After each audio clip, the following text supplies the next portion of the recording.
Chapter 1 Down the Rabbit Hole. Alice was beginning to get very tired of sitting by her sister on the bank, and of having nothing to do. Once or twice she had peeped into the book her sister was reading, but it had no pictures or conversations in it. And what is the use of a book, thought Alice, without pictures or conversations? So she was considering in her own mind, as well as she could, for the hot day made her feel very sleepy and stupid, whether the pleasure of making a daisy chain would be worth the trouble of getting up and picking the daisies, when suddenly a white rabbit with pink eyes ran close by her. There was nothing so very remarkable in that, nor did Alice think it so very much out of the way to hear the rabbit say to itself, "Oh dear! Oh dear! I shall be late." When she thought it over afterwards, it occurred to her that she ought to have wondered at this, but at the time it all seemed quite natural. But when the rabbit actually took a watch out of its waistcoat pocket, and looked at it, and then hurried on, Alice started to her feet, for it flashed across her mind that she had never before seen a rabbit with either a waistcoat pocket, or a watch to take out of it, and burning with curiosity, she ran across the field after it, and fortunately was just in time to see it pop down a large rabbit hole under the hedge. In another moment down went Alice after it, never once considering how in the world she was to get out again. The rabbit hole went straight on like a tunnel for some way, and then dipped suddenly down, so suddenly that Alice had not a moment to think about stopping herself before she found herself falling down a very deep well. Either the well was very deep, or she fell very slowly, for she had plenty of time as she went down to look about her and to wonder what was going to happen next. First, she tried to look down and make out what she was coming to, but it was too dark to see anything. Then she looked at the sides of the well, and noticed that they were filled with cupboards and bookshelves. Here and there she saw maps and pictures hung upon pegs. She took down a jar from one of the shelves as she passed. It was labeled orange marmalade, but to her great disappointment it was empty. She did not like to drop the jar for fear of killing somebody underneath, so managed to put it into one of the cupboards as she fell past it. "Well," thought Alice to herself, "after such a fall as this, I shall think nothing of tumbling downstairs. How brave they'll all think me at home. Why, I wouldn't say anything about it, even if I fell off the top of the house." Which was very likely true. Down, down, down. Would the fall never come to an end?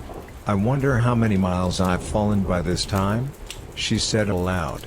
"I must be getting somewhere near the center of the earth. Let me see, that would be 4,000 miles down, I think, for, you see, Alice had learned several things of this sort in her lessons in the schoolroom, and though this was not a very good opportunity for showing off her knowledge, as there was no one to listen to her, still it was good practice to say it over. "Yes, that's about the right distance, but then I wonder what latitude or longitude I've got to?" Alice had no idea what latitude was, or longitude either, but thought they were nice grand words to say. Presently she began again. "I wonder if I shall fall right through the earth. How funny it'll seem to come out among the people that walk with their heads downward. The antipathies, I think." She was rather glad there was no one listening, this time, as it didn't sound at all the right word, "but I shall have to ask them what the name of the country is, you know. Please, ma'am, is this New Zealand or Australia?" And she tried to curtsy as she spoke. "Fancy curtsying as you're falling through the air. Do you think you could manage it? And what an ignorant little girl she'll think me for asking. No, it'll never do to ask.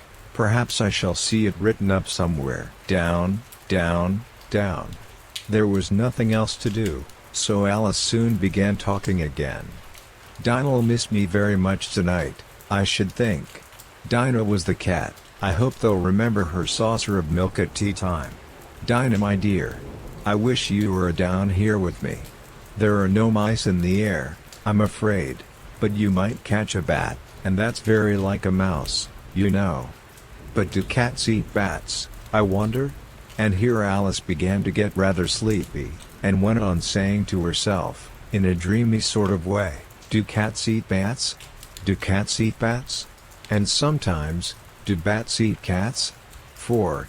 You see, as she couldn't answer either question, it didn't much matter which way she put it. She felt that she was dozing off, and had just begun to dream that she was walking hand in hand with Dinah, and saying to her very earnestly, "Now, Dinah, tell me the truth, did you ever eat a bat?" When suddenly, thump, thump, down she came upon a heap of sticks and dry leaves, and the fall was over. Alice was not a bit hurt, and she jumped up onto her feet in a moment. She looked up, but it was all dark overhead. Before her was another long passage, and the white rabbit was still in sight, hurrying down it. There was not a moment to be lost. Away went Alice like the wind, and was just in time to hear it say, as it turned a corner, "Oh my ears and whiskers, how late it's getting." She was close behind it when she turned the corner, but the rabbit was no longer to be seen. She found herself in a long, low hall, which was lit up by a row of lamps hanging from the roof. There were doors all round the hall, but they were all locked, and when Alice had been all the way down one side and up the other, trying every door, she walked sadly down the middle, wondering how she was ever to get out again. Suddenly she came upon a little three-legged table, all made of solid glass. There was nothing on it except a tiny golden key, and Alice's first thought was that it might belong to one of the doors of the hall. But, alas! Either the locks were too large, or the key was too small, but at any rate it would not open any of them. However, on the second time round, she came upon a low curtain she had not noticed before, and behind it was a little door about 15 inches high. She tried the little golden key in the lock, and to her great delight it fitted. Alice opened the door and found that it led into a small passage, not much larger than a rat hole. She knelt down and looked along the passage into the loveliest garden you ever saw. How she longed to get out of that dark hall, and wander about among those beds of bright flowers and those cool fountains. But she could not even get her head through the doorway, and even if my head would go through, thought poor Alice, it would be of very little use without my shoulders. Oh, how I wish I could shut up like a telescope. I think I could, if I only knew how to begin. 4. You see, so many out-of-the-way things had happened lately, that Alice had begun to think that very few things indeed were really impossible. There seemed to be no use in waiting by the little door, so she went back to the table, half hoping she might find another key on it, or at any rate a book of rules for shutting people up like telescopes. This time she found a little bottle on it, which certainly was not here before, said Alice, and round the neck of the bottle was a paper label, with the words "Drink Me," beautifully printed on it in large letters. It was all very well to say "Drink me," but the wise little Alice was not going to do that in a hurry. "No, I'll look first," she said, "and see whether it's marked poison or not," for she had read several nice little histories about children who had got burned, and eaten up by wild beasts and other unpleasant things, all because they would not remember the simple rules their friends had taught them, such as, that a red-hot poker will burn you if you hold it too long, and that if you cut your finger very deeply with a knife, it usually bleeds, and she had never forgotten that, if you drink much from a bottle marked poison, it is almost certain to disagree with you, sooner or later. However, this bottle was not marked poison, so Alice ventured to taste it, and finding it very nice, it had, in fact, a sort of mixed flavor of cherry tart, custard, pineapple, roast turkey, toffee, and hot buttered toast. She very soon finished it off. "What a curious feeling," said Alice, "I must be shutting up like a telescope." And so it was indeed. She was now only 10 inches high, and her face brightened up at the thought that she was now the right size for going through the little door into that lovely garden. First, however, she waited for a few minutes to see if she was going to shrink any further. She felt a little nervous about this, for it might end, you know, said Alice to herself, in my going out altogether, like a candle. I wonder what I should be like then? And she tried to fancy what the flame of a candle is like after the candle is blown out, for she could not remember ever having seen such a thing. After a while, finding that nothing more happened, She decided on going into the garden at once, but, alas for poor Alice. When she got to the door, she found she had forgotten the little golden key, and when she went back to the table for it, she found she could not possibly reach it. She could see it quite plainly through the glass, and she tried her best to climb up one of the legs of the table, but it was too slippery, and when she had tired herself out with trying, the poor little thing sat down and cried. "Come, there's no use in crying like that," said Alice to herself, rather sharply. "I advise you to leave off this minute." She generally gave herself very good advice, though she very seldom followed it, and sometimes she scolded herself so severely as to bring tears into her eyes, and once she remembered trying to box her own ears for having cheated herself in a game of croquet she was playing against herself, for this curious child was very fond of pretending to be two people. "But it's no use now," thought poor Alice, "to pretend to be two people. Why, there's hardly enough of me left to make one respectable person." Soon her eye fell on a little glass box that was lying under the table. She opened it, and found in it a very small cake, on which the words "Eat me" were beautifully marked in currants. "Well, I'll eat it," said Alice, "and if it makes me grow larger, I can reach the key, and if it makes me grow smaller, I can creep under the door, so either way I'll get into the garden, and I don't care which happens." She ate a little bit, and said anxiously to herself, "Which way? Which way?" holding her hand on the top of her head to feel which way it was growing, and she was quite surprised to find that she remained the same size. To be sure, this generally happens when one eats cake, but Alice had got so much into the way of expecting nothing but out-of-the-way things to happen, that it seemed quite dull and stupid for life to go on in the common way. So she set to work, and very soon finished off the cake. Chapter 2. The Pool of Tears. "Curiouser and curiouser," cried Alice. She was so much surprised, that for the moment she quite forgot how to speak good English. "Now I'm opening out like the largest telescope that ever was. Goodbye, feet." For when she looked down at her feet, they seemed to be almost out of sight, they were getting so far off. "Oh, my poor little feet, I wonder who will put on your shoes and stockings for you now, dears? I'm sure I shan't be able. I shall be a great deal too far off to trouble myself about you. You must manage the best way you can. But I must be kind to them," thought Alice, "or perhaps they won't walk the way I want to go. Let me see, I'll give them a new pair of boots every Christmas." And she went on planning to herself how she would manage it. "They must go by the carrier," she thought, "and how funny it'll seem, sending presents to one's own feet. And how odd the directions will look. Alice's right foot, Esquire, hearthrug, near the fender, with Alice's love." "Oh dear, what nonsense I'm talking." Just then her head struck against the roof of the hall. In fact, she was now more than 9 feet high, and she at once took up the little golden key and hurried off to the garden door. Poor Alice! It was as much as she could do, lying down on one side, to look through into the garden with one eye, but to get through was more hopeless than ever. She sat down and began to cry again. "You ought to be ashamed of yourself," said Alice, "a great girl like you." She might well say this, to go on crying in this way. "Stop this moment, I tell you." But she went on all the same, shedding gallons of tears, until there was a large pool all round her, about 4 inches deep and reaching half down the hall. After a time she heard a little pattering of feet in the distance, and she hastily dried her eyes to see what was coming. It was the White Rabbit returning, splendidly dressed, with a pair of white kid gloves in one hand and a large fan in the other. He came trotting along in a great hurry, muttering to himself as he came, "Oh, the Duchess, the Duchess! Oh, won't she be savage if I've kept her waiting?" Alice felt so desperate that she was ready to ask help of anyone.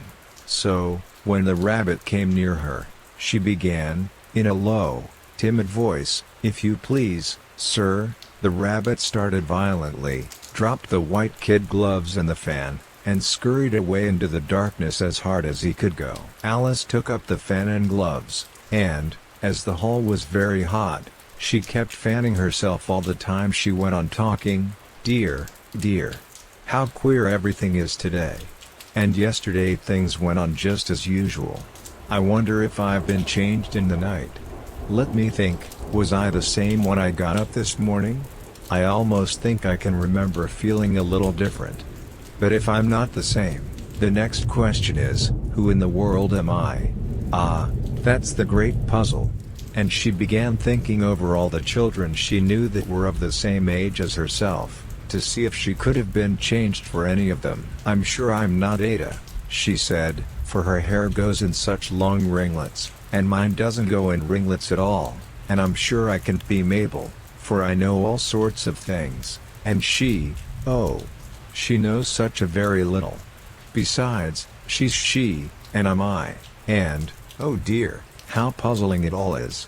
I'll try if I know all the things I used to know. Let me see, 4 times 5 is 12, and 4 times 6 is 13, and 4 times 7 is, oh dear. I shall never get to 20 at that rate. However, the multiplication table doesn't signify. Let's try geography. London is the capital of Paris, and Paris is the capital of Rome, and Rome, no, that's all wrong, I'm certain. I must have been changed for Mabel. I'll try and say how doth the little, and she crossed her hands on her lap as if she were saying lessons, and began to repeat it, but her voice sounded hoarse and strange, and the words did not come the same as they used to do. How doth the little crocodile improve his shining tail, and pour the waters of the Nile on every golden scale? How cheerfully he seems to grin, how neatly spread his claws, and welcome little fishes in, with gently smiling jaws. I'm sure those are not the right words, said poor Alice, and her eyes filled with tears again as she went on. I must be Mabel after all, and I shall have to go and live in that poky little house, and have next to no toys to play with, and oh, ever so many lessons to learn.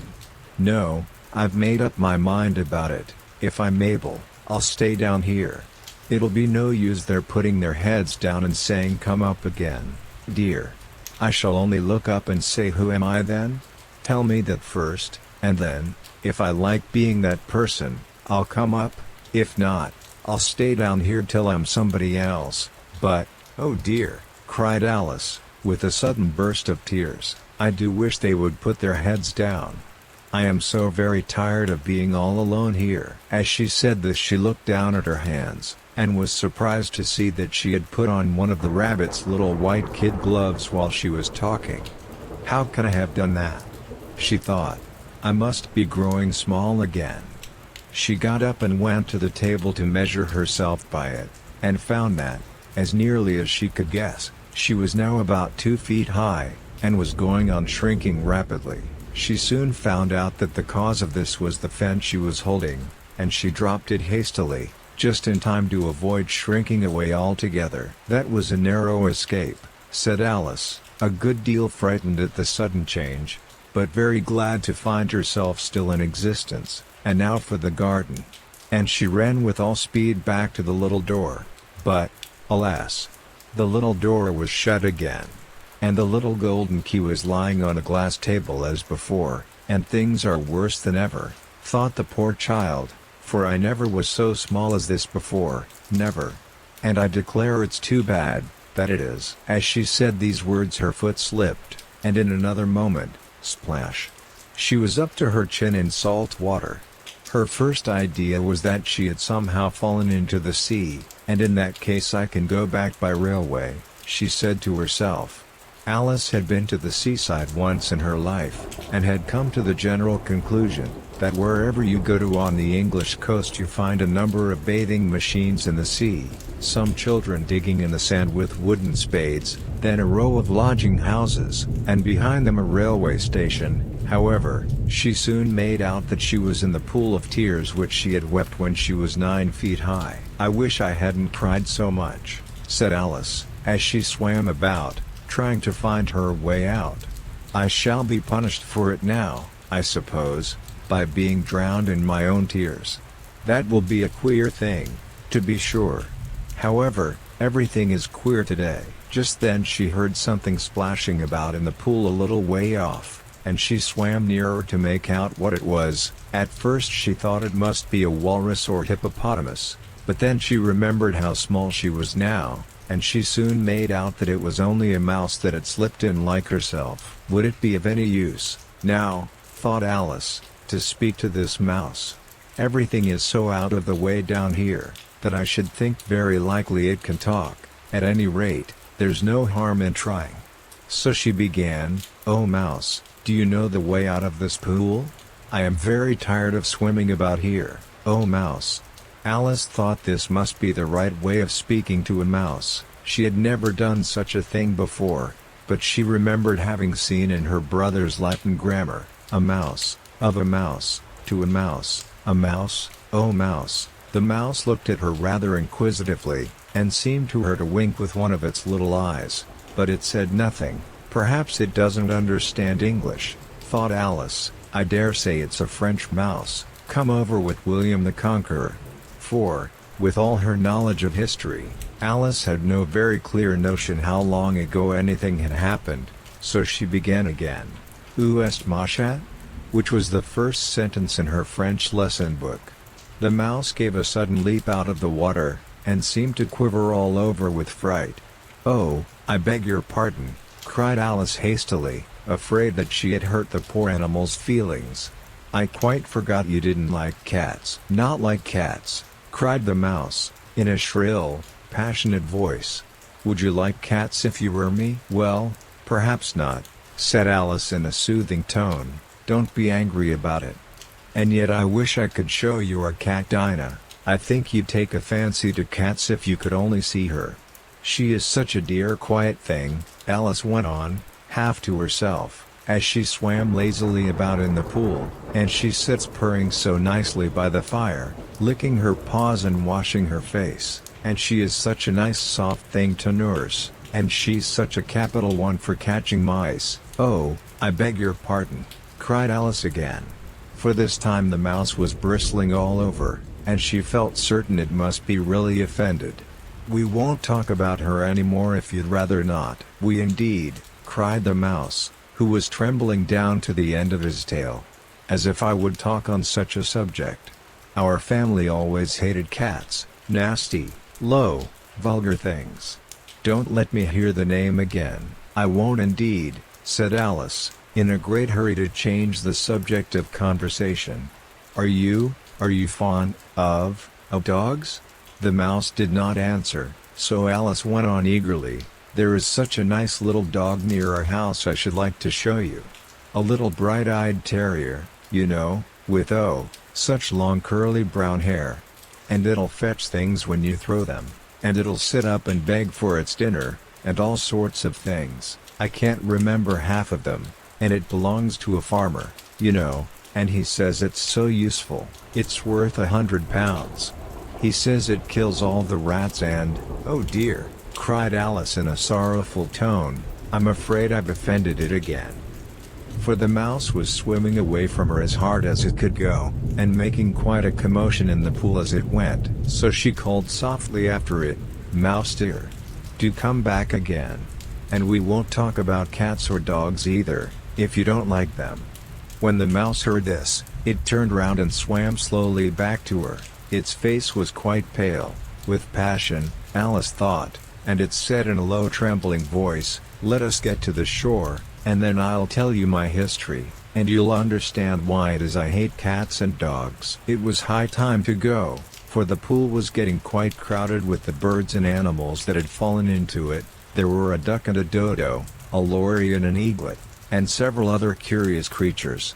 Alice led the way, and the whole party swam to the shore. Chapter 3: A Caucus Race and a Long Tail. They were indeed a queer-looking party that assembled on the bank, the birds with draggled feathers, the animals with their fur clinging close to them, and all dripping wet, cross, and uncomfortable. The first question of course was, how to get dry again. They had a consultation about this, and after a few minutes it seemed quite natural to Alice to find herself talking familiarly with them, as if she had known them all her life. Indeed, she had quite a long argument with the lory, who at last turned sulky, and would only say, "I am older than you, and must know better." and this Alice would not allow without knowing how old it was, and, as the lorry positively refused to tell its age, there was no more to be said. At last the mouse, who seemed to be a person of authority among them, called out, "Sit down, all of you, and listen to me. I'll soon make you dry enough." They all sat down at once, in a large ring, with the mouse in the middle. Alice kept her eyes anxiously fixed on it, for she felt sure she would catch a bad cold if she did not get dry very soon. "Ahem," said the mouse with an important air, "are you all ready?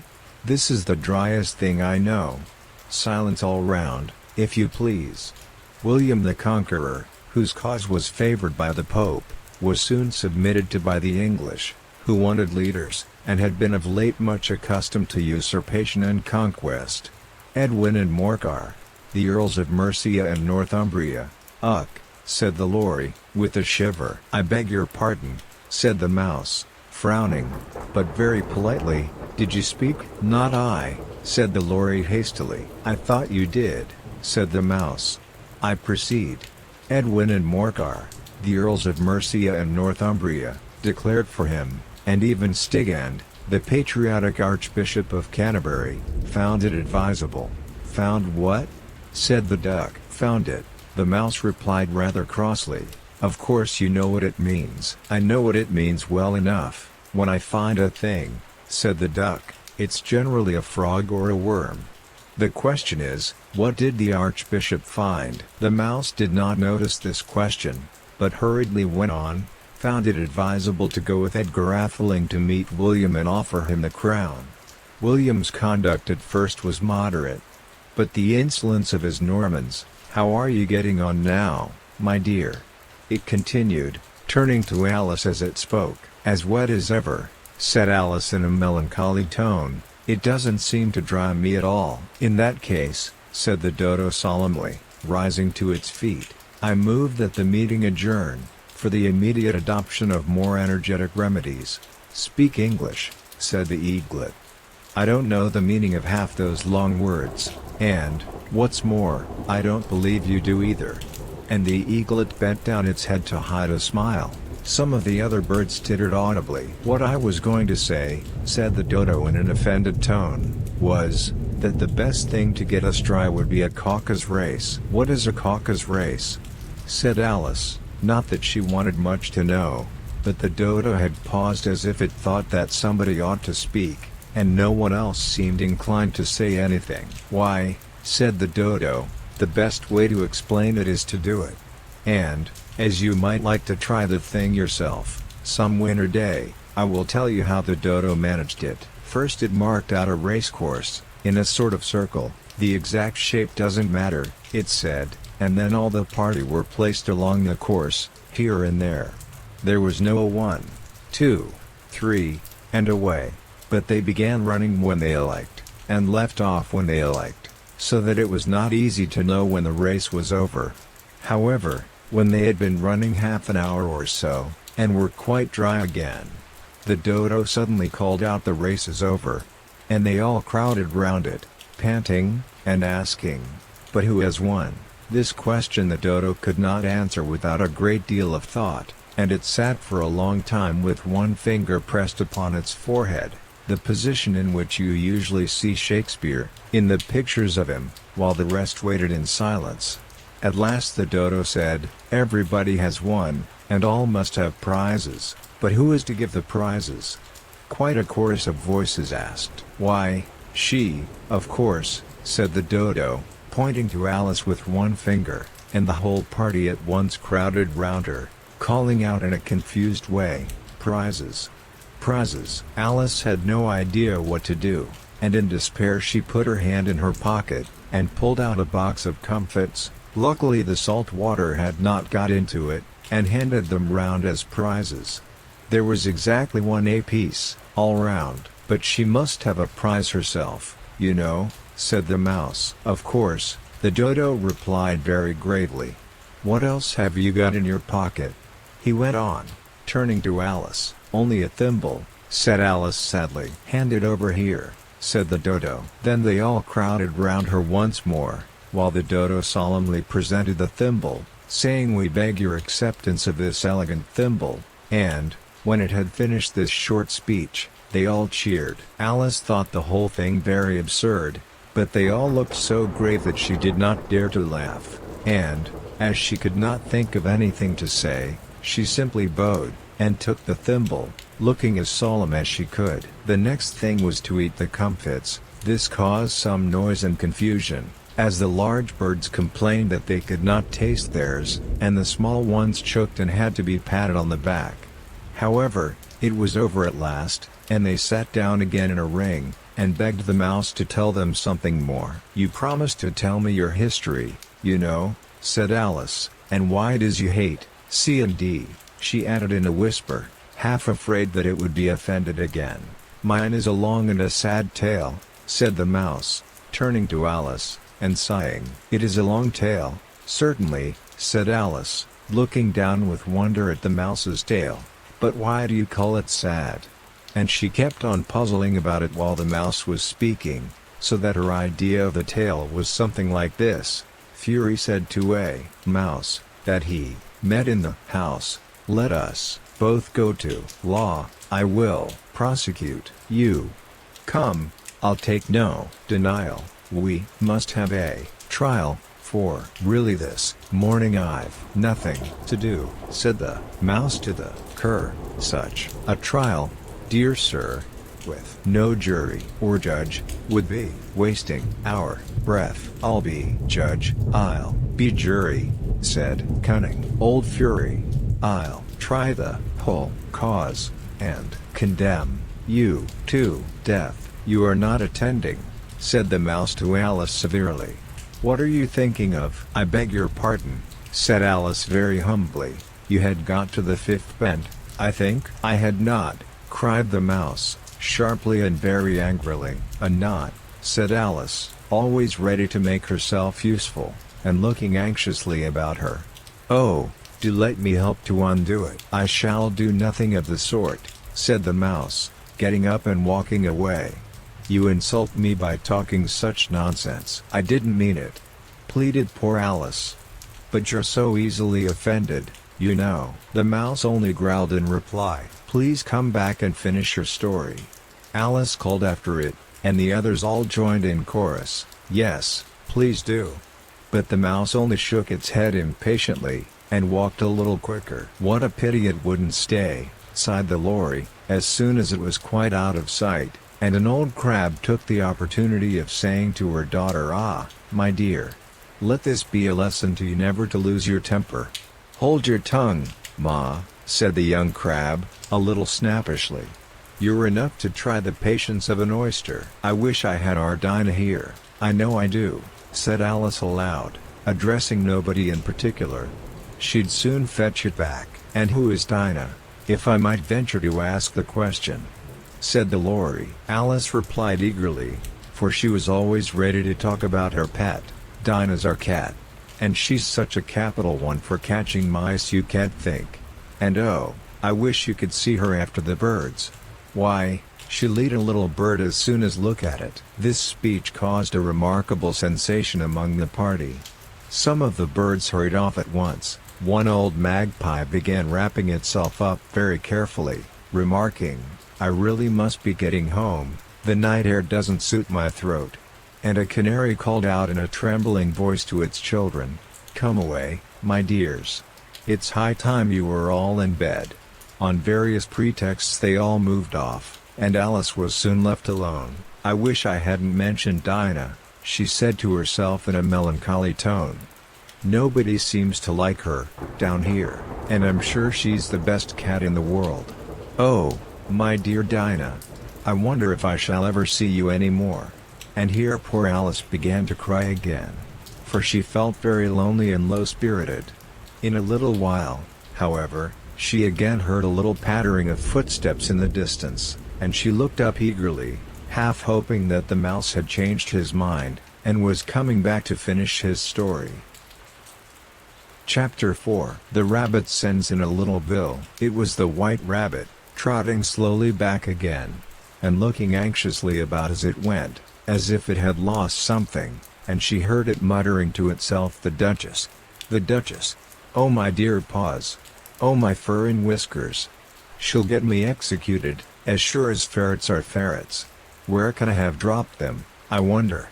Alice guessed in a moment that it was looking for the fan and the pair of white kid gloves, and she very good-naturedly began hunting about for them. But they were nowhere to be seen. Everything seemed to have changed since her swim in the pool, and the great hall, with the glass table and the little door, had vanished completely. Very soon the rabbit noticed Alice, as she went hunting about, and called out to her in an angry tone, "Why, Marianne, what are you doing out here? Run home this moment, and fetch me a pair of gloves and a fan. Quick, now!"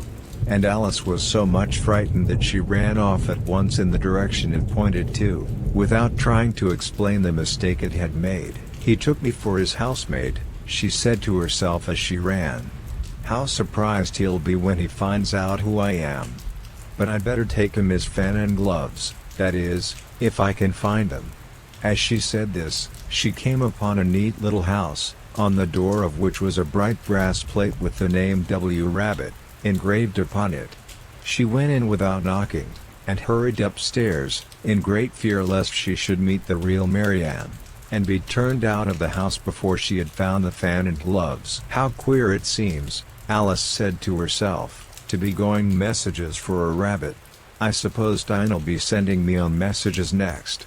And she began fancying the sort of thing that would happen. "Miss Alice, come here directly, and get ready for your walk." "Coming in a minute, nurse. But I've got to see that the mouse doesn't get out. Only I don't think," Alice went on, "that they'd let Dinah stop in the house if it began ordering people about like that." By this time she had found her way into a tidy little room with a table in the window, and on it, as she had hoped, a fan and 2 or 3 pairs of tiny white kid gloves. She took up the fan and a pair of the gloves, and was just going to leave the room, when her eye fell upon a little bottle that stood near the looking-glass. There was no label this time with the words "Drink me," but nevertheless she uncorked it and put it to her lips. "I know something interesting is sure to happen," she said to herself, "whenever I eat or drink anything, so I'll just see what this bottle does. I do hope it'll make me grow large again, for really I'm quite tired of being such a tiny little thing." It did so indeed, and much sooner than she had expected. Before she had drunk half the bottle, she found her head pressing against the ceiling, and had to stoop to save her neck from being broken. She hastily put down the bottle, saying to herself, "That's quite enough. I hope I shan't grow any more. As it is, I can't get out at the door. I do wish I hadn't drunk quite so much." Alas! It was too late to wish that. She went on growing, and very soon had to kneel down on the floor. In another minute there was not even room for this, and she tried the effect of lying down with one elbow against the door, and the other arm curled round her head. Still she went on growing, and, as a last resource, she put one arm out of the window, and one foot up the chimney, and said to herself, "Now I can do no more. Whatever happens, what will become of me?" Luckily for Alice, the little magic bottle had now had its full effect, and she grew no larger. Still it was very uncomfortable, and, as there seemed to be no sort of chance of her ever getting out of the room again, no wonder she felt unhappy. It was much pleasanter at home, thought poor Alice, when one wasn't always growing larger and smaller, and being ordered about by mice and rabbits. "I almost wish I hadn't gone down that rabbit hole, and yet, it's rather curious, you know, this sort of life. I do wonder what can have happened to me. When I used to read fairy tales, I fancied that kind of thing never happened, and now here I am in the middle of one. There ought to be a book written about me, that there ought. And when I grow up, I'll write one. But I'm grown up now," she added in a sorrowful tone, "at least there's no room to grow up any more here." But then, thought Alice, shall I never get any older than I am now? That'll be a comfort, one way, never to be an old woman, but then, always to have lessons to learn. Oh, I shouldn't like that. Oh, you foolish Alice, she answered herself. How can you learn lessons in here? Why, there's hardly room for you. and no room at all for any lesson books. And so she went on, taking first one side and then the other, and making quite a conversation of it all together. But after a few minutes she heard a voice outside, and stopped to listen. "Marianne. Marianne," said the voice. "Fetch me my gloves this moment." Then came a little pattering of feet on the stairs. Alice knew it was the rabbit coming to look for her, and she trembled till she shook the house, quite forgetting that she was now about 1,000 times as large as the rabbit, and had no reason to be afraid of it. Presently the rabbit came up to the door, and tried to open it, but, as the door opened inwards, and Alice's elbow was pressed hard against it, that attempt proved a failure. Alice heard it say to itself, "Then I'll go round and get in at the window." "That you won't," thought Alice, and, after waiting till she fancied she heard the rabbit just under the window, she suddenly spread out her hand, and made a snatch in the air. She did not get hold of anything, but she heard a little shriek and a fall, and a crash of broken glass, from which she concluded that it was just possible it had fallen into a cucumber frame, or something of the sort. Next came an angry voice, the rabbit's. "Pat! Pat! Where are you?" And then a voice she had never heard before, "Sure then I'm here. Digging for apples, your honor." "Digging for apples, indeed," said the rabbit angrily. "Here. Come and help me out of this." Sounds of more broken glass. "Now tell me, Pat, what's that in the window?" "Sure, it's an arm, your honor." He pronounced it arum. "An arm, you goose. Whoever saw one that size? Why, it fills the whole window." "Sure, it does, your honor. But it's an arm for all that." "Well, it's got no business there. At any rate, go and take it away." There was a long silence after this, and Alice could only hear whispers now and then, such as, "Sure, I don't like it, your honor, at all, at all. Do as I tell you, you coward." And at last she spread out her hand again, and made another snatch in the air. This time there were two little shrieks, and more sounds of broken glass. "What a number of cucumber frames there must be," thought Alice. "I wonder what they'll do next. As for pulling me out of the window, I only wish they could.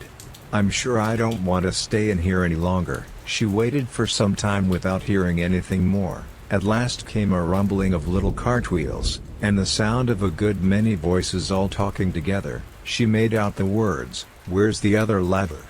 Why, I hadn't to bring but one. Bill's got the other." "Bill. Fetch it here, lad. Here, put 'em up at this corner. No, tie 'em together first, they don't reach half high enough yet." "Oh, they'll do well enough, don't be particular. Here, Bill. Catch hold of this rope. Will the roof bear? Mind that loose slate. Oh, it's coming down. Heads below." A loud crash. "Now, who did that?" "It was Bill, I fancy." "Who's to go down the chimney?" "Nay, I shan't." "You do it." "That I won't, then." "Bill's to go down." "Here, Bill. The master says you're to go down the chimney." "Oh. So Bill's got to come down the chimney, has he?" said Alice to herself. "Shy, they seem to put everything upon Bill. I wouldn't be in Bill's place for a good deal. This fireplace is narrow, to be sure, but I think I can kick a little." She drew her foot as far down the chimney as she could, and waited till she heard a little animal, she couldn't guess of what sort it was, scratching and scrambling about in the chimney close above her. Then, saying to herself, "This is Bill," she gave one sharp kick, and waited to see what would happen next. The first thing she heard was a general chorus of "There goes Bill." Then the rabbit's voice along, "Catch him, you by the hedge." Then silence, and then another confusion of voices, "Hold up his head. Brandy now, don't choke him. How was it, old fellow? What happened to you? Tell us all about it." Last came a little feeble, squeaking voice. "That's Bill," thought Alice. "Well, I hardly know, no more. Thank ye, I'm better now, but I'm a deal too flustered to tell you. All I know is, something comes at me like a jack-in-the-box, and up I goes like a skyrocket." "So you did, old fellow," said the others. "We must burn the house down," said the rabbit's voice, and Alice called out as loud as she could, "If you do, I'll set Dinah at you." There was a dead silence instantly, and Alice thought to herself, "I wonder what they will do next. If they had any sense, they'd take the roof off." After a minute or two, they began moving about again. And Alice heard the rabbit say, "A barrowful will do, to begin with." A barrowful of what? Thought Alice. But she had not long to doubt, for the next moment a shower of little pebbles came rattling in at the window, and some of them hit her in the face. "I'll put a stop to this," she said to herself, and shouted out, "You'd better not do that again." Which produced another dead silence. Alice noticed with some surprise that the pebbles were all turning into little cakes as they lay on the floor, and a bright idea came into her head.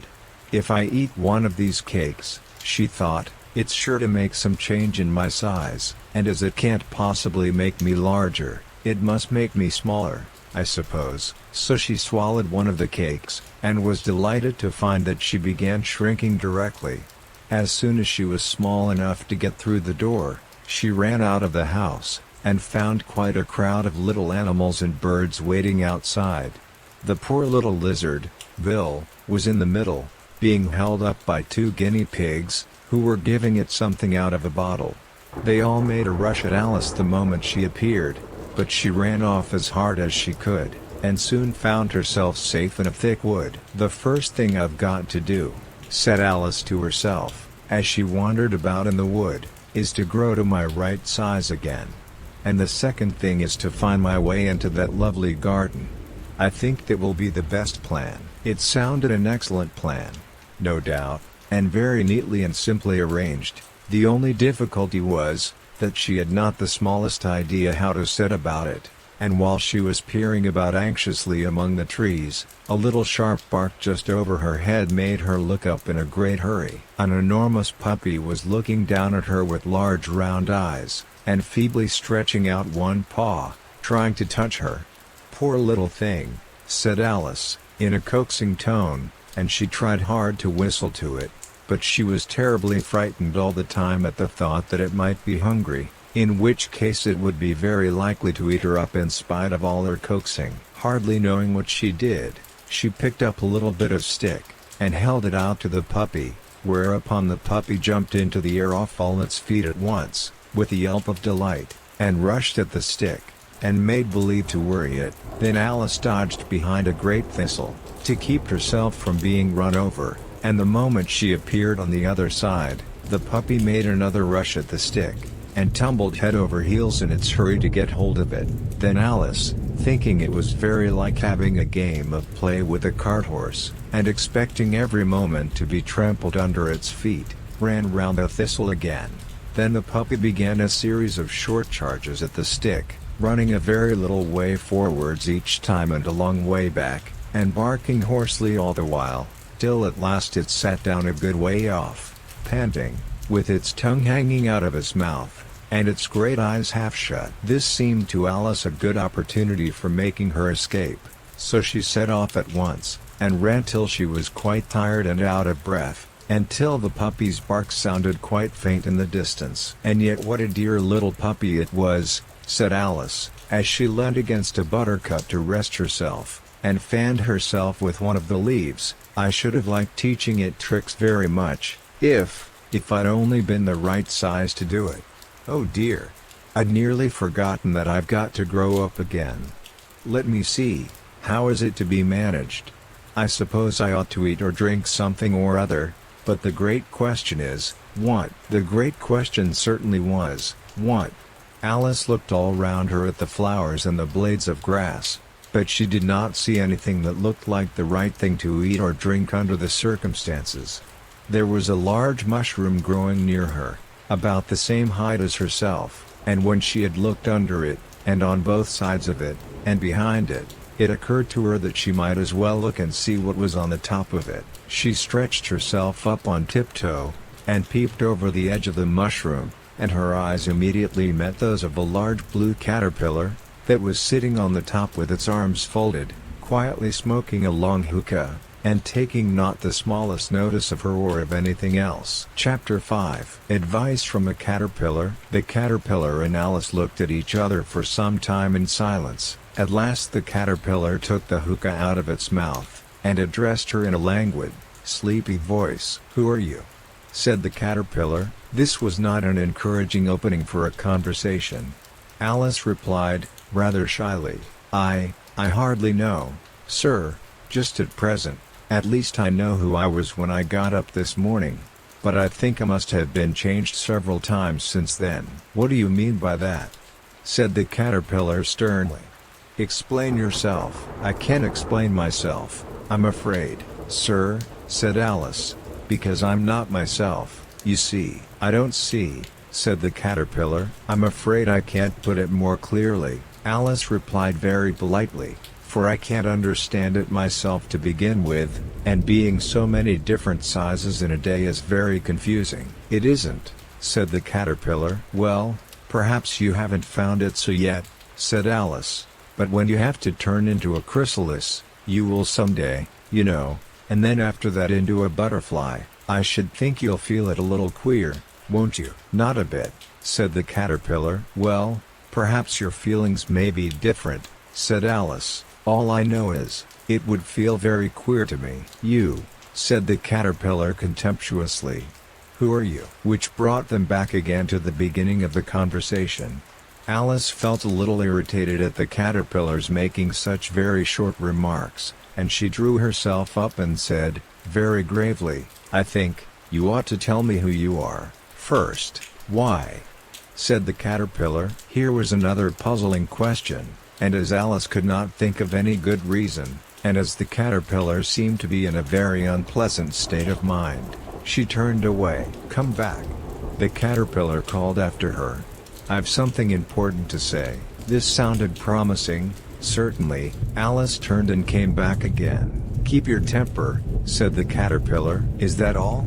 said Alice, swallowing down her anger as well as she could. "No," said the caterpillar. Alice thought she might as well wait, as she had nothing else to do, and perhaps after all it might tell her something worth hearing. For some minutes it puffed away without speaking, but at last it unfolded its arms, took the hookah out of its mouth again, and said, "So you think you're changed, do you?" "I'm afraid I am, sir," said Alice. "I can't remember things as I used, and I don't keep the same size for 10 minutes together." "Can't remember what things?" said the caterpillar. "Well, I've tried to say how doth the little busy bee, but it all came different." Alice replied in a very melancholy voice. "Repeat." "You are old, Father William," said the caterpillar. Alice folded her hands, and began. "You are old, Father William," the young man said, "and your hair has become very white, and yet you incessantly stand on your head. Do you think, at your age, it is right?" "In my youth," Father William replied to his son, "I feared it might injure the brain. But, now that I'm perfectly sure I have none, why, I do it again and again." "You are old," said the youth, "as I mentioned before, and have grown most uncommonly fat." Yet you turned a back somersault in at the door.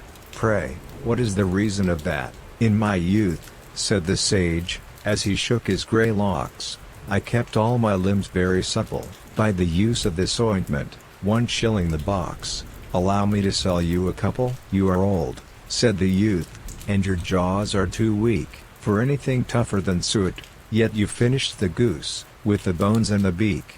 Pray, how did you manage to do it?" "In my youth," said his father, "I took to the law, and argued each case with my wife, and the muscular strength, which it gave to my jaw, has lasted the rest of my life." "You are old," said the youth, "one would hardly suppose that your eye was as steady as ever, yet you balanced an eel on the end of your nose. What made you so awfully clever?" "I have answered 3 questions, and that is enough," said his father. "Don't give yourself airs." "Do you think I can listen all day to such stuff?" "Be off, or I'll kick you downstairs." "That is not said right," said the caterpillar. "Not quite right, I'm afraid," said Alice, timidly. "Some of the words have got altered." "It is wrong from beginning to end," said the caterpillar decidedly, and there was silence for some minutes. The caterpillar was the first to speak. "What size do you want to be?" it asked. "Oh, I'm not particular as to size," Alice hastily replied, "only one doesn't like changing so often, you know." "I don't know," said the caterpillar. Alice said nothing. She had never been so much contradicted in her life before, and she felt that she was losing her temper. "Are you content now?"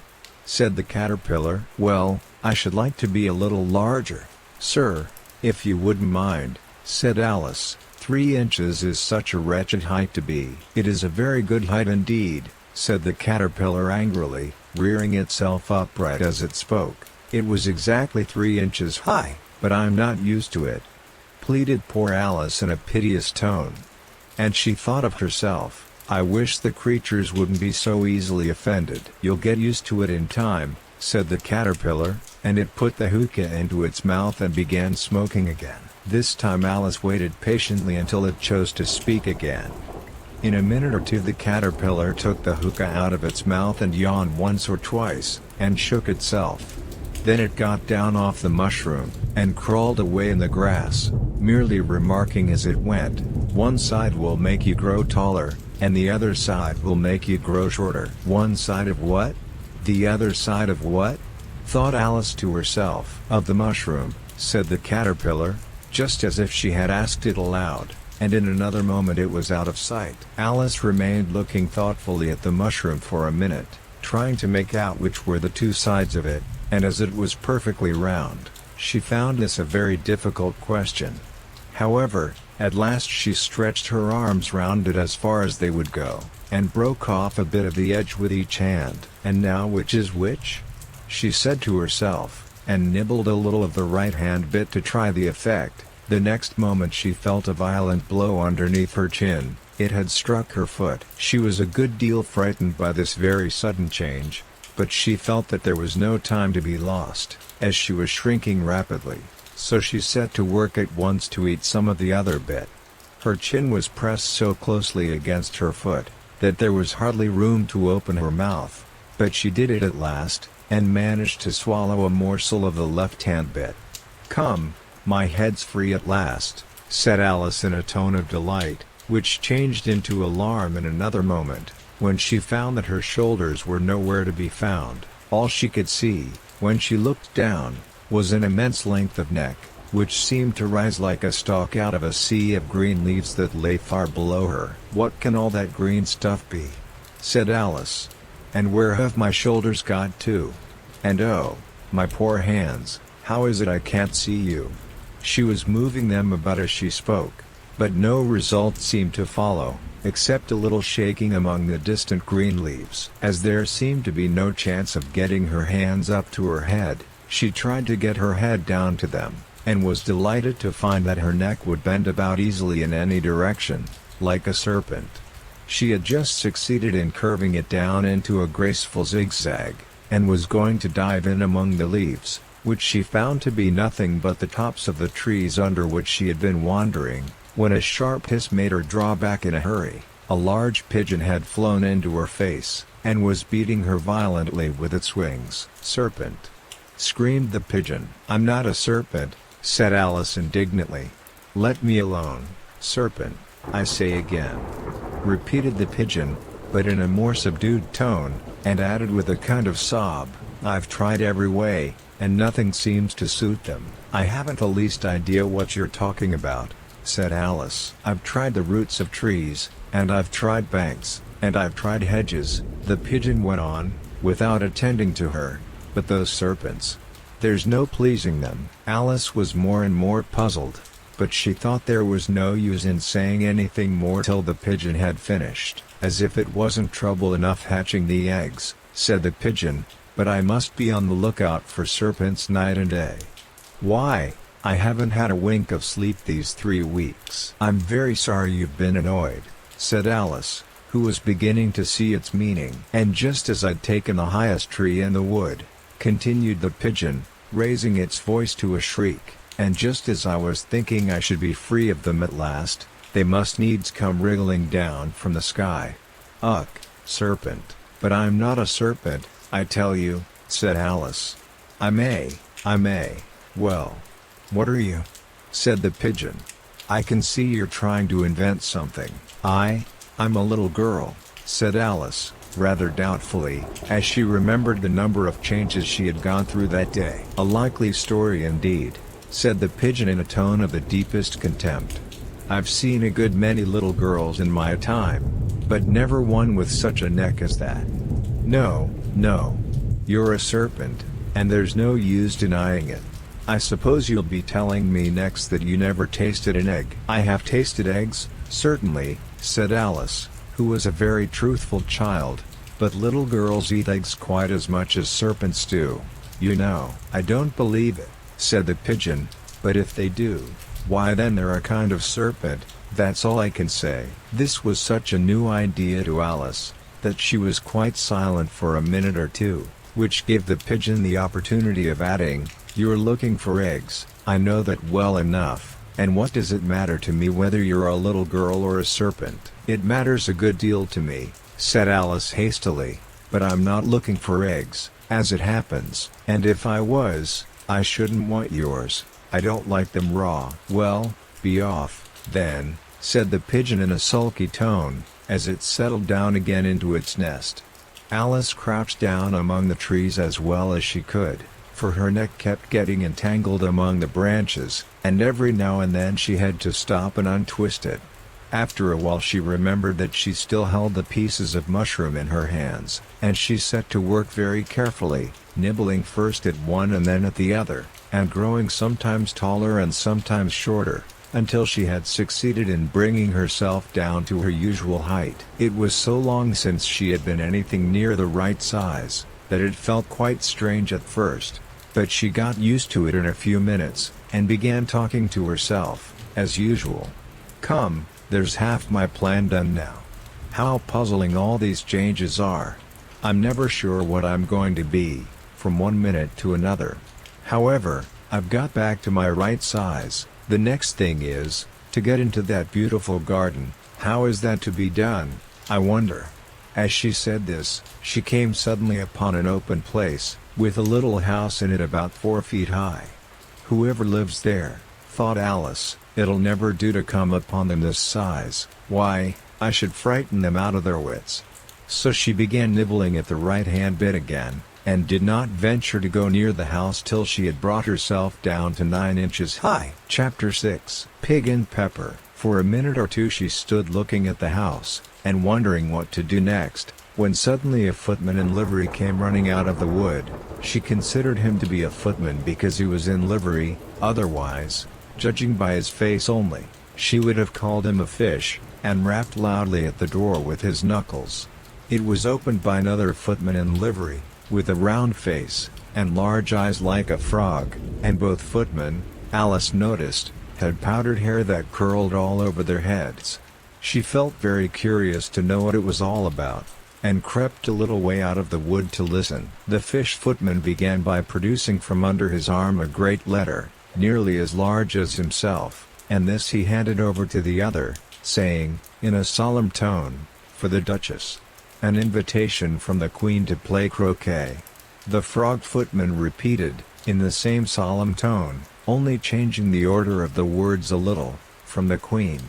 An invitation for the Duchess to play croquet." Then they both bowed low, and their curls got entangled together. Alice laughed so much at this, that she had to run back into the wood for fear of their hearing her, and when she next peeped out the fish footman was gone, and the other was sitting on the ground near the door, staring stupidly up into the sky. Alice went timidly up to the door, and knocked. "There's no sort of use in knocking," said the footman, "and that for 2 reasons.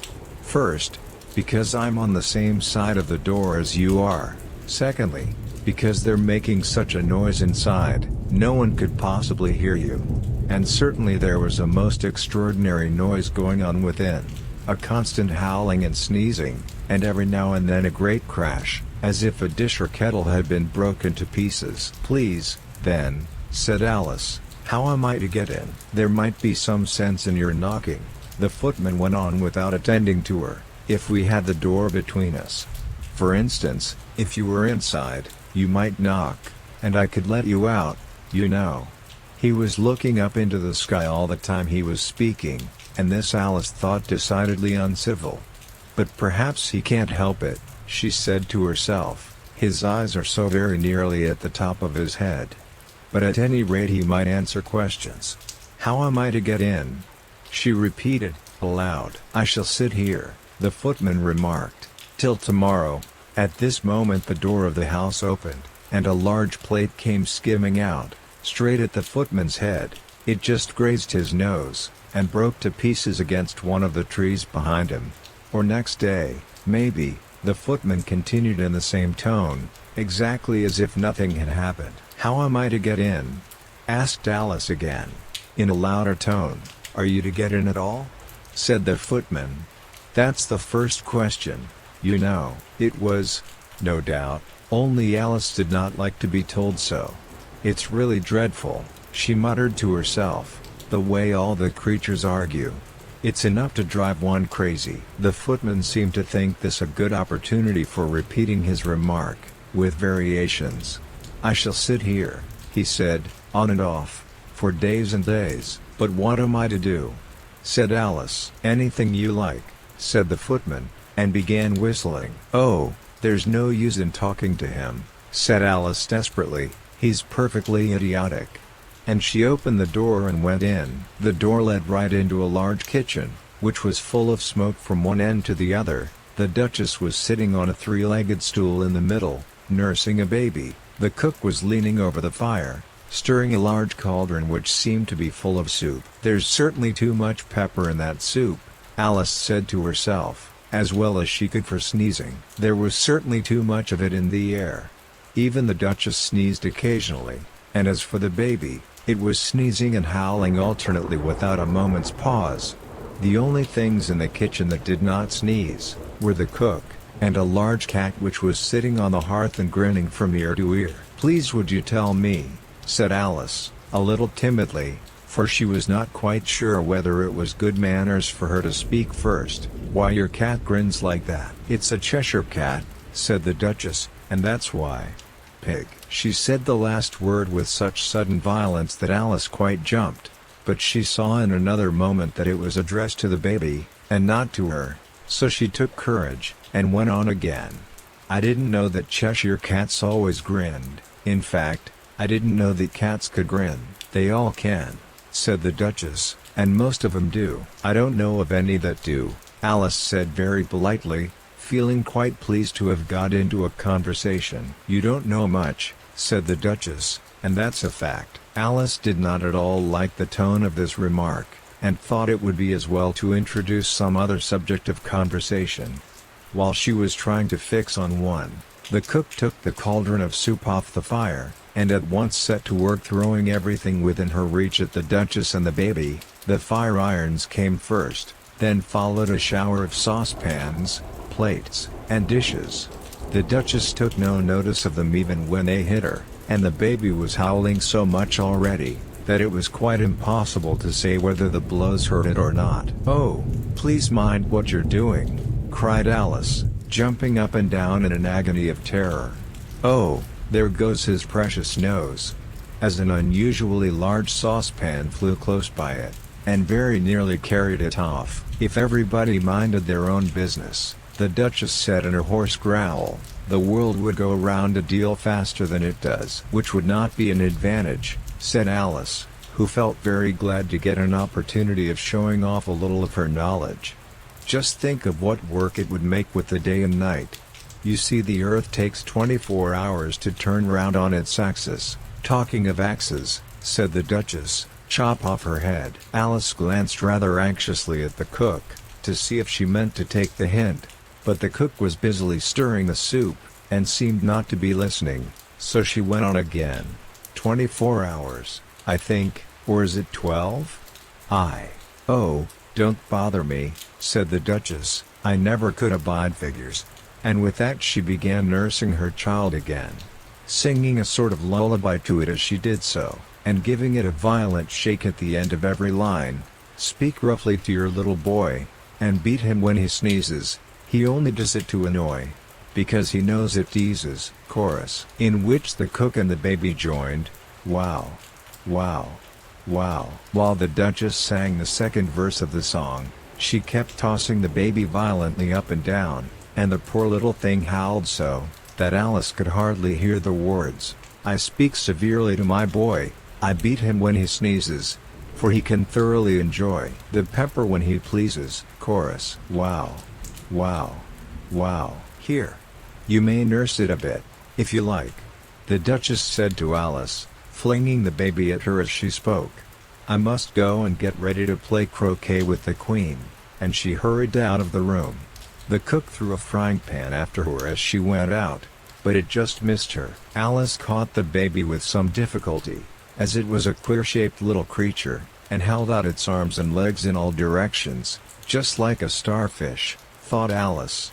The poor little thing was snorting like a steam engine when she caught it, and kept doubling itself up and straightening itself out again.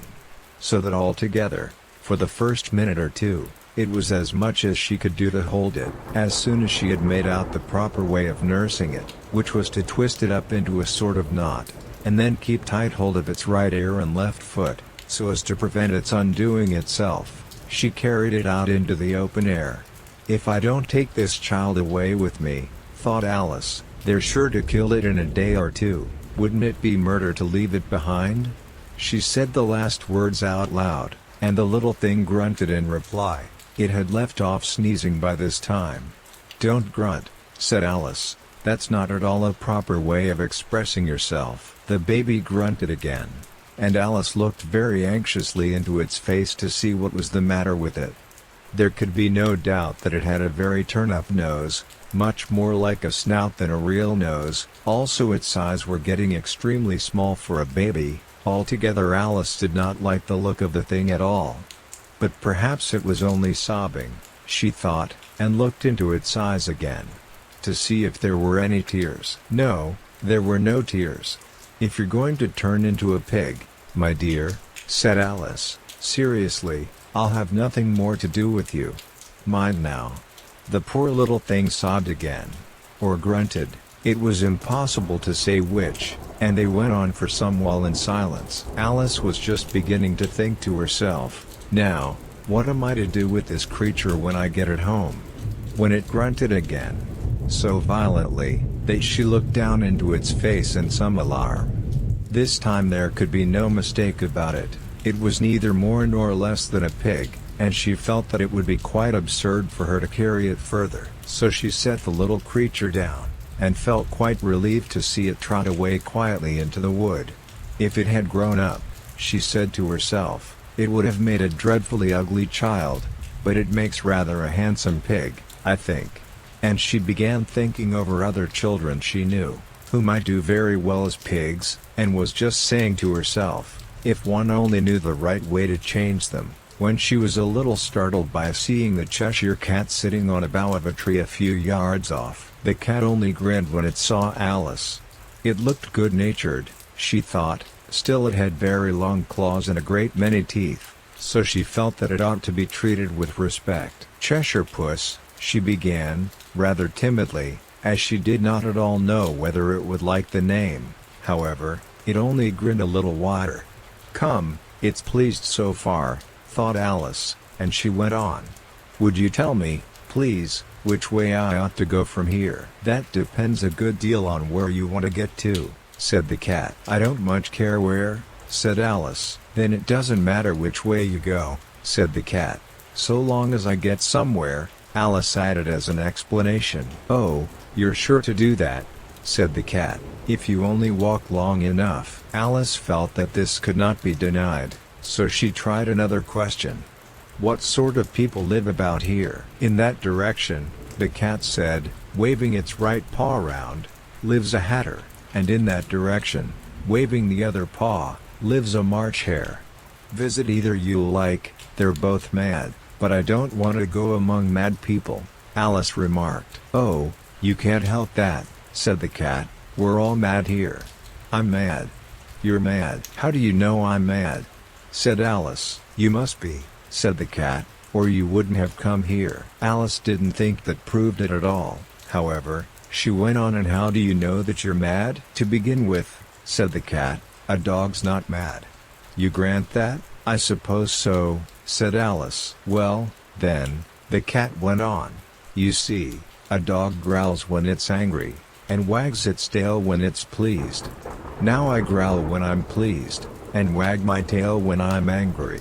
Therefore I'm mad. I call it purring, not growling, said Alice. Call it what you like, said the cat.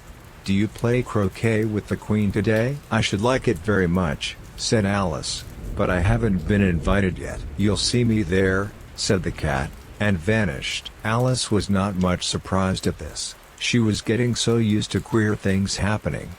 While she was looking at the place where it had been, it suddenly appeared again. By the by, what became of the baby? Said the cat. I'd nearly forgotten to ask. It turned into a pig, Alice quietly said, just as if it had come back in a natural way. I thought it would, said the cat, and vanished again. Alice waited a little, half expecting to see it again, but it did not appear, and after a minute or two she walked on in the direction in which the March Hare was said to live. I've seen hatters before, she said to herself. The March Hare will be much the most interesting, and perhaps as this is May it won't be raving mad, at least not so mad as it was in March. As she said this, she looked up, and there was the cat again, sitting on a branch of a tree. Did you say pig, or fig? Said the cat. I said pig, replied Alice, and I wish you wouldn't keep appearing and vanishing so suddenly. You make one quite giddy. All right, said the cat, and this time it vanished quite slowly, beginning with the end of the tail, and ending with the grin, which remained some time after the rest of it had gone. Well, I've often seen a cat without a grin, thought Alice, but a grin without a cat. It's the most curious thing I ever saw in my life. She had not gone much farther before she came in sight of the house of the March Hare. She thought it must be the right house, because the chimneys were shaped like ears and the roof was thatched with fur. It was so large a house, that she did not like to go near it till she had nibbled some more of the left-hand bit of mushroom, and raised herself to about 2 feet high. Even then she walked up towards it rather timidly, saying to herself, suppose it should be raving mad after all.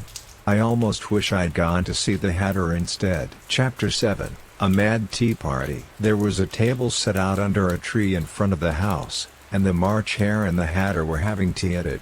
A dormouse was sitting between them, fast asleep, and the other two were using it as a cushion, resting their elbows on it, and talking over its head.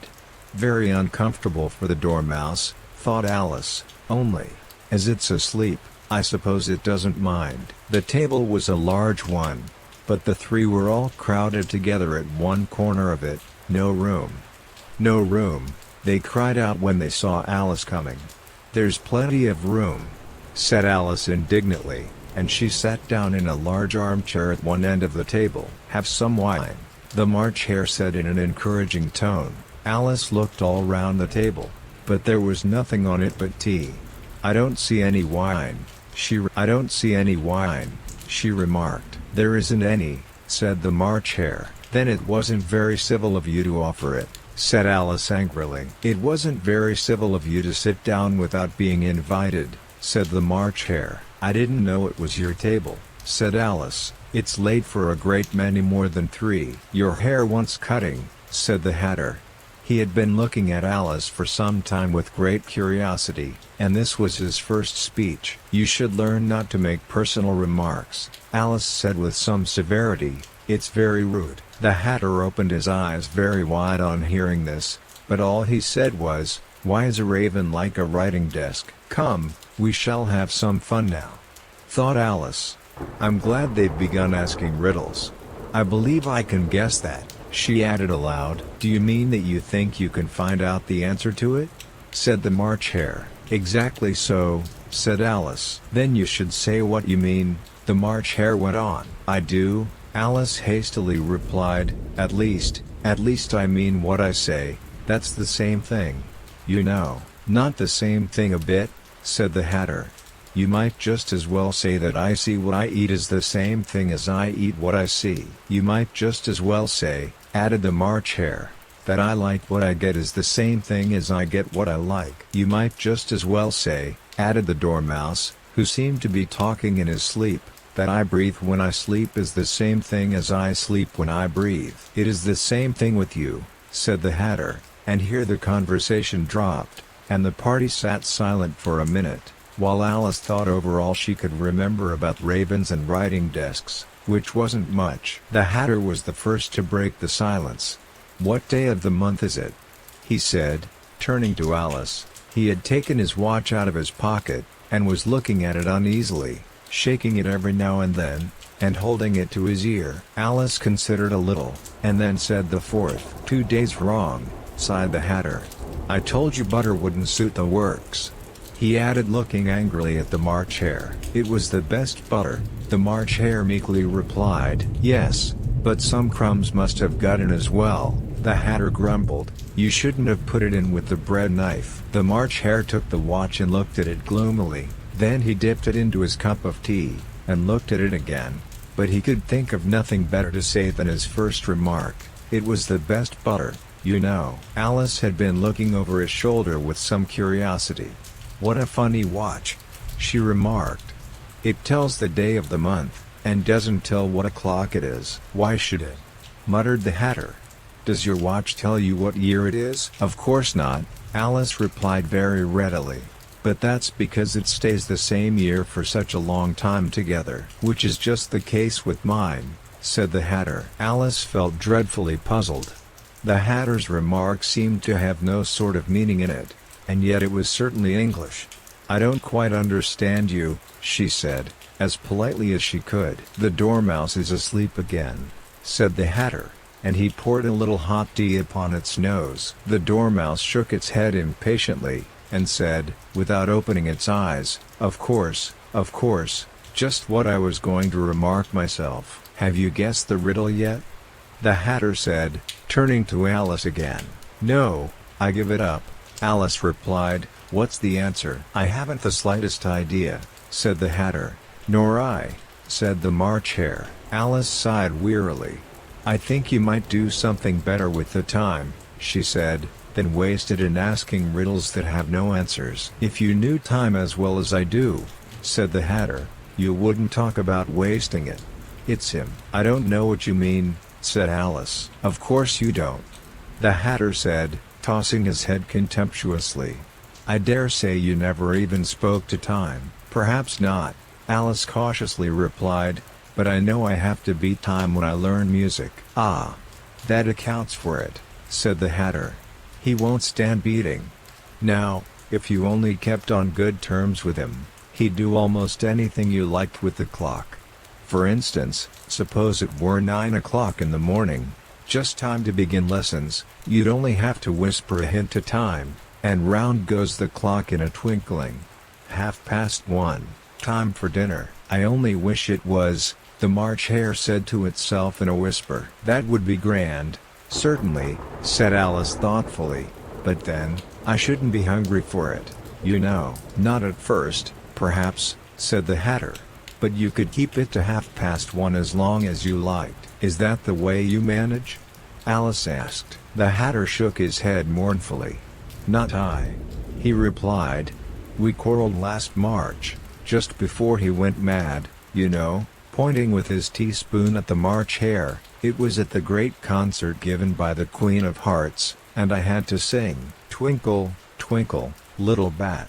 How I wonder what you're at." "You know this song, perhaps?" "I've heard something like it," said Alice. "It goes on, you know," the Hatter continued, "in this way, up above the world you fly, like a tea tray in the sky. Twinkle, twinkle." Here the dormouse shook itself, and began singing in its sleep, "Twinkle, twinkle, twinkle, twinkle," and went on so long that they had to pinch it to make it stop. "Well, I'd hardly finished the first verse," said the Hatter, when the Queen jumped up and bawled out, "He's murdering the time. Off with his head." "How dreadfully savage," exclaimed Alice. "And ever since that," the Hatter went on in a mournful tone, "he won't do a thing I ask. It's always 6 o'clock now." A bright idea came into Alice's head.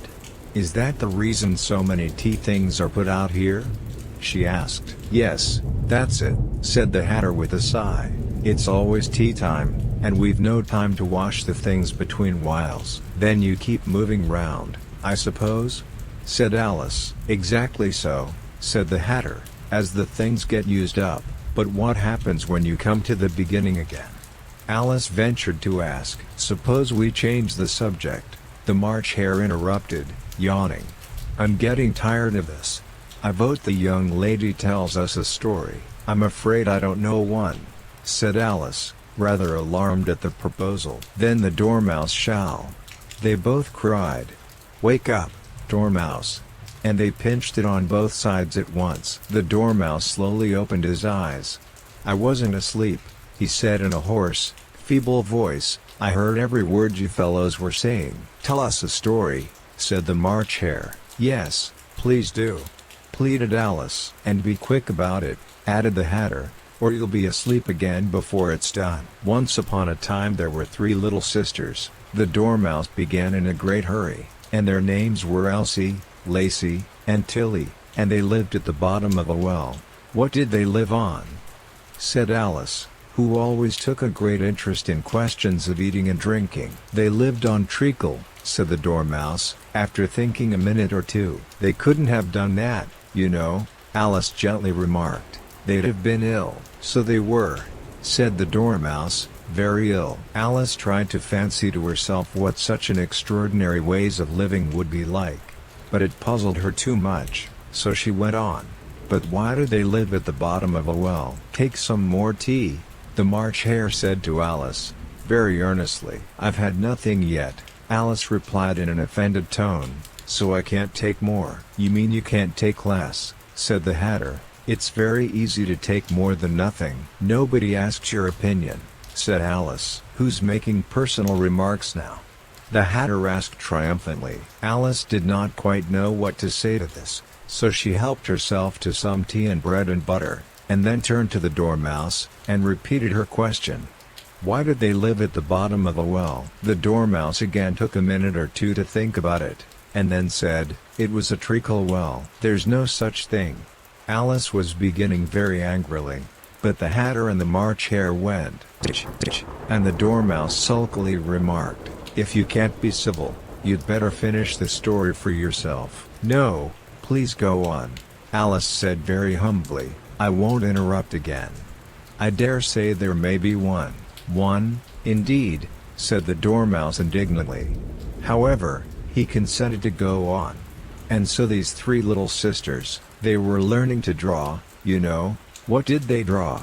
Said Alice, quite forgetting her promise. Treacle, said the Dormouse, without considering it all this time. I want a clean cup, interrupted the Hatter. Let's all move one place on. He moved on as he spoke, and the Dormouse followed him. The March Hare moved into the Dormouse's place, and Alice rather unwillingly took the place of the March Hare. The Hatter was the only one who got any advantage from the change, and Alice was a good deal worse off than before, as the March Hare had just upset the milk jug into his plate. Alice did not wish to offend the Dormouse again, so she began very cautiously. But I don't understand.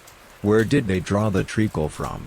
You can draw water out of a water well, said the Hatter, so I should think you could draw treacle out of a treacle well, eh, stupid? But they were in the well, Alice said to the Dormouse, not choosing to notice this last remark. Of course they were, said the Dormouse. Well, in. This answer so confused poor Alice, that she let the Dormouse go on for some time without interrupting it. They were learning to draw, the Dormouse went on, yawning and rubbing its eyes, for it was getting very sleepy, and they drew all manner of things, everything that begins with an M. Why with an M? Said Alice. Why not? Said the March Hare. Alice was silent. The Dormouse had closed its eyes by this time, and was going off into a doze, but, on being pinched by the Hatter, it woke up again with a little shriek, and went on. That begins with an M, such as mousetraps, and the moon, and memory, and muchness. You know you say things are much of a muchness. Did you ever see such a thing as a drawing of a muchness? Really? Now you ask me, said Alice, very much confused. "I don't think." "Then you shouldn't talk," said the Hatter. This piece of rudeness was more than Alice could bear. She got up in great disgust, and walked off. The Dormouse fell asleep instantly, and neither of the others took the least notice of her going, though she looked back once or twice, half hoping that they would call after her. The last time she saw them, they were trying to put the Dormouse into the teapot. "At any rate, I'll never go there again," said Alice as she picked her way through the wood. "It's the stupidest tea party I ever was at in all my life." Just as she said this, she noticed that one of the trees had a door leading right into it. "That's very curious," she thought. "But everything's curious today. I think I may as well go in at once." And in she went. Once more she found herself in the long hall, and close to the little glass table. "Now, I'll manage better this time," she said to herself, and began by taking the little golden key, and unlocking the door that led into the garden. Then she went to work nibbling at the mushroom. She had kept a piece of it in her pocket, till she was about a foot high. Then she walked down the little passage, and then she found herself at last in the beautiful garden, among the bright flower beds and the cool fountains. Chapter 8. The Queen's Croquet Ground. A large rose tree stood near the entrance of the garden. The roses growing on it were white, but there were 3 gardeners at it, busily painting them red. Alice thought this a very curious thing, and she went nearer to watch them, and just as she came up to them she heard one of them say, "Look out now, 5. Don't go splashing paint over me like that." "I couldn't help it," said 5, in a sulky tone. 7 jogged my elbow. On which 7 looked up and said, "That's right, 5. Always lay the blame on others." "You'd better not talk," said 5. "I heard the Queen say only yesterday you deserved to be beheaded." "What for?" said the one who had spoken first. "That's none of your business, too," said 7. "Yes, it is his business," said 5, "and I'll tell him. It was for bringing the cooked tulip roots instead of onions." 7 flung down his brush, and had just begun well, of all the unjust things, when his eye chanced to fall upon Alice, as she stood watching them, and he checked himself suddenly. The others looked round also, and all of them bowed low. "Would you tell me," said Alice, a little timidly, "why you are painting those roses?" 5 and 7 said nothing, but looked at 2. 2 began in a low voice, "Why, the fact is, you see, miss, this here ought to have been a red rose tree, and we put a white one in by mistake, and if the Queen was to find it out, we should all have our heads cut off, you know. So you see, miss, we're doing our best, afore she comes." 2. At this moment 5, who had been anxiously looking across the garden, called out, "The Queen! The Queen!" And the 3 gardeners instantly threw themselves flat upon their faces. There was a sound of many footsteps, and Alice looked round, eager to see the Queen. First came 10 soldiers carrying clubs. These were all shaped like the 3 gardeners, oblong and flat, with their hands and feet at the corners. Next the 10 courtiers. These were ornamented all over with diamonds, and walked 2 and 2, as the soldiers did. After these came the royal children. There were 10 of them, and the little dears came jumping merrily along hand in hand, in couples. They were all ornamented with hearts. Next came the guests, mostly kings and queens, and among them Alice recognized the White Rabbit. It was talking in a hurried, nervous manner, smiling at everything that was said, and went by without noticing her. Then followed the Knave of Hearts, carrying the king's crown on a crimson velvet cushion, and, last of all this grand procession, came the King and Queen of Hearts. Alice was rather doubtful whether she ought not to lie down on her face like the 3 gardeners, but she could not remember ever having heard of such a rule at processions, and besides, what would be the use of a procession, thought she, if people had all to lie down upon their faces, so that they couldn't see it? So she stood still where she was, and waited. When the procession came opposite to Alice, they all stopped and looked at her, and the Queen said severely, "Who is this?"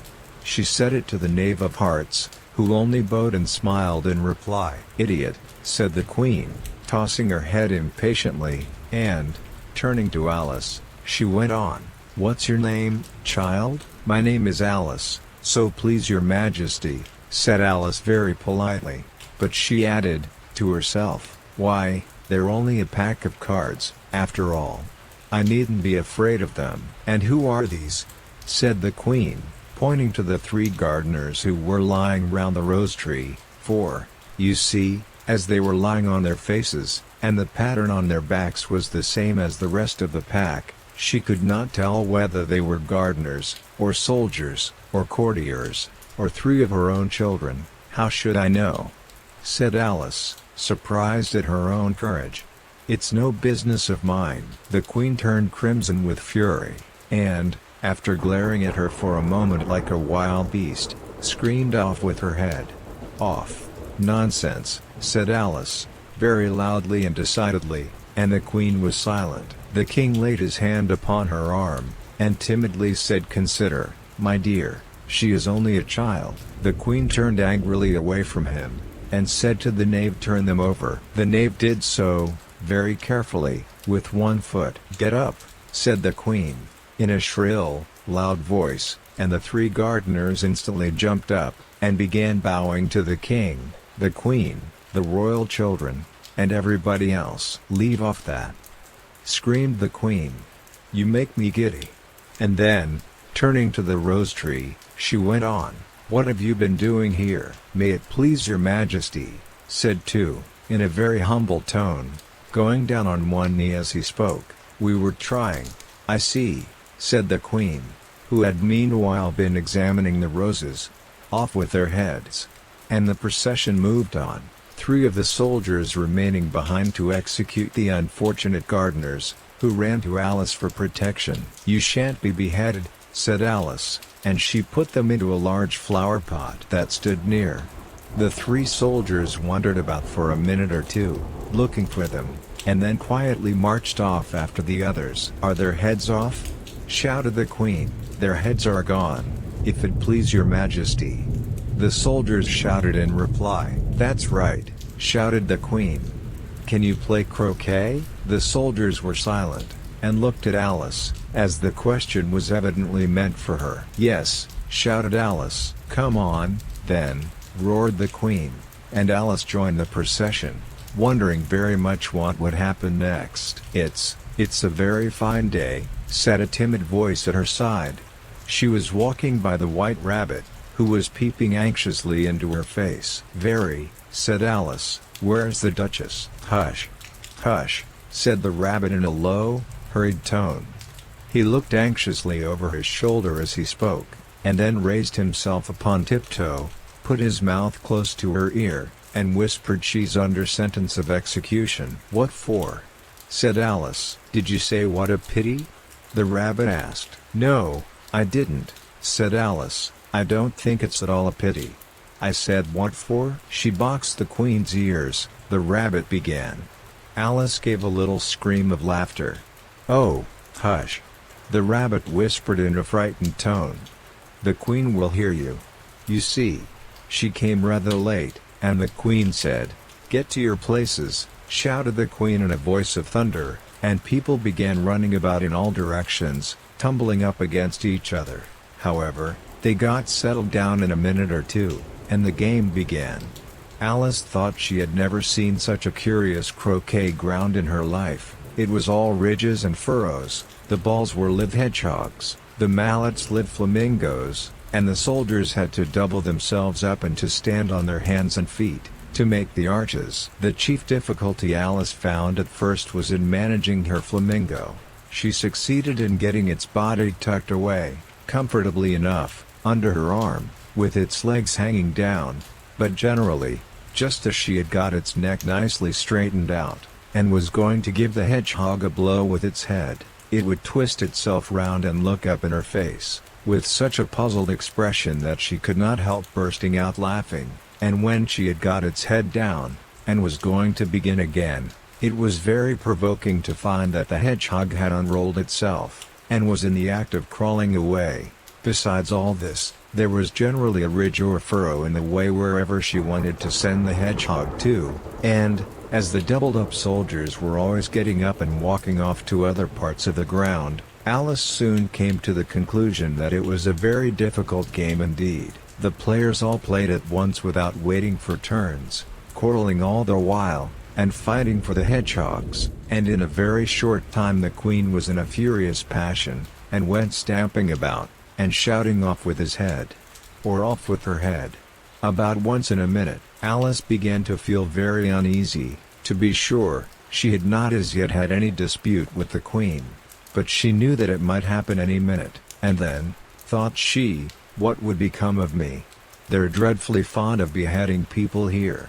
The great wonder is, that there's anyone left alive. She was looking about for some way of escape, and wondering whether she could get away without being seen, when she noticed a curious appearance in the air. It puzzled her very much at first, but, after watching it a minute or two, she made it out to be a grin, and she said to herself, "It's the Cheshire Cat. Now I shall have somebody to talk to." "How are you getting on?"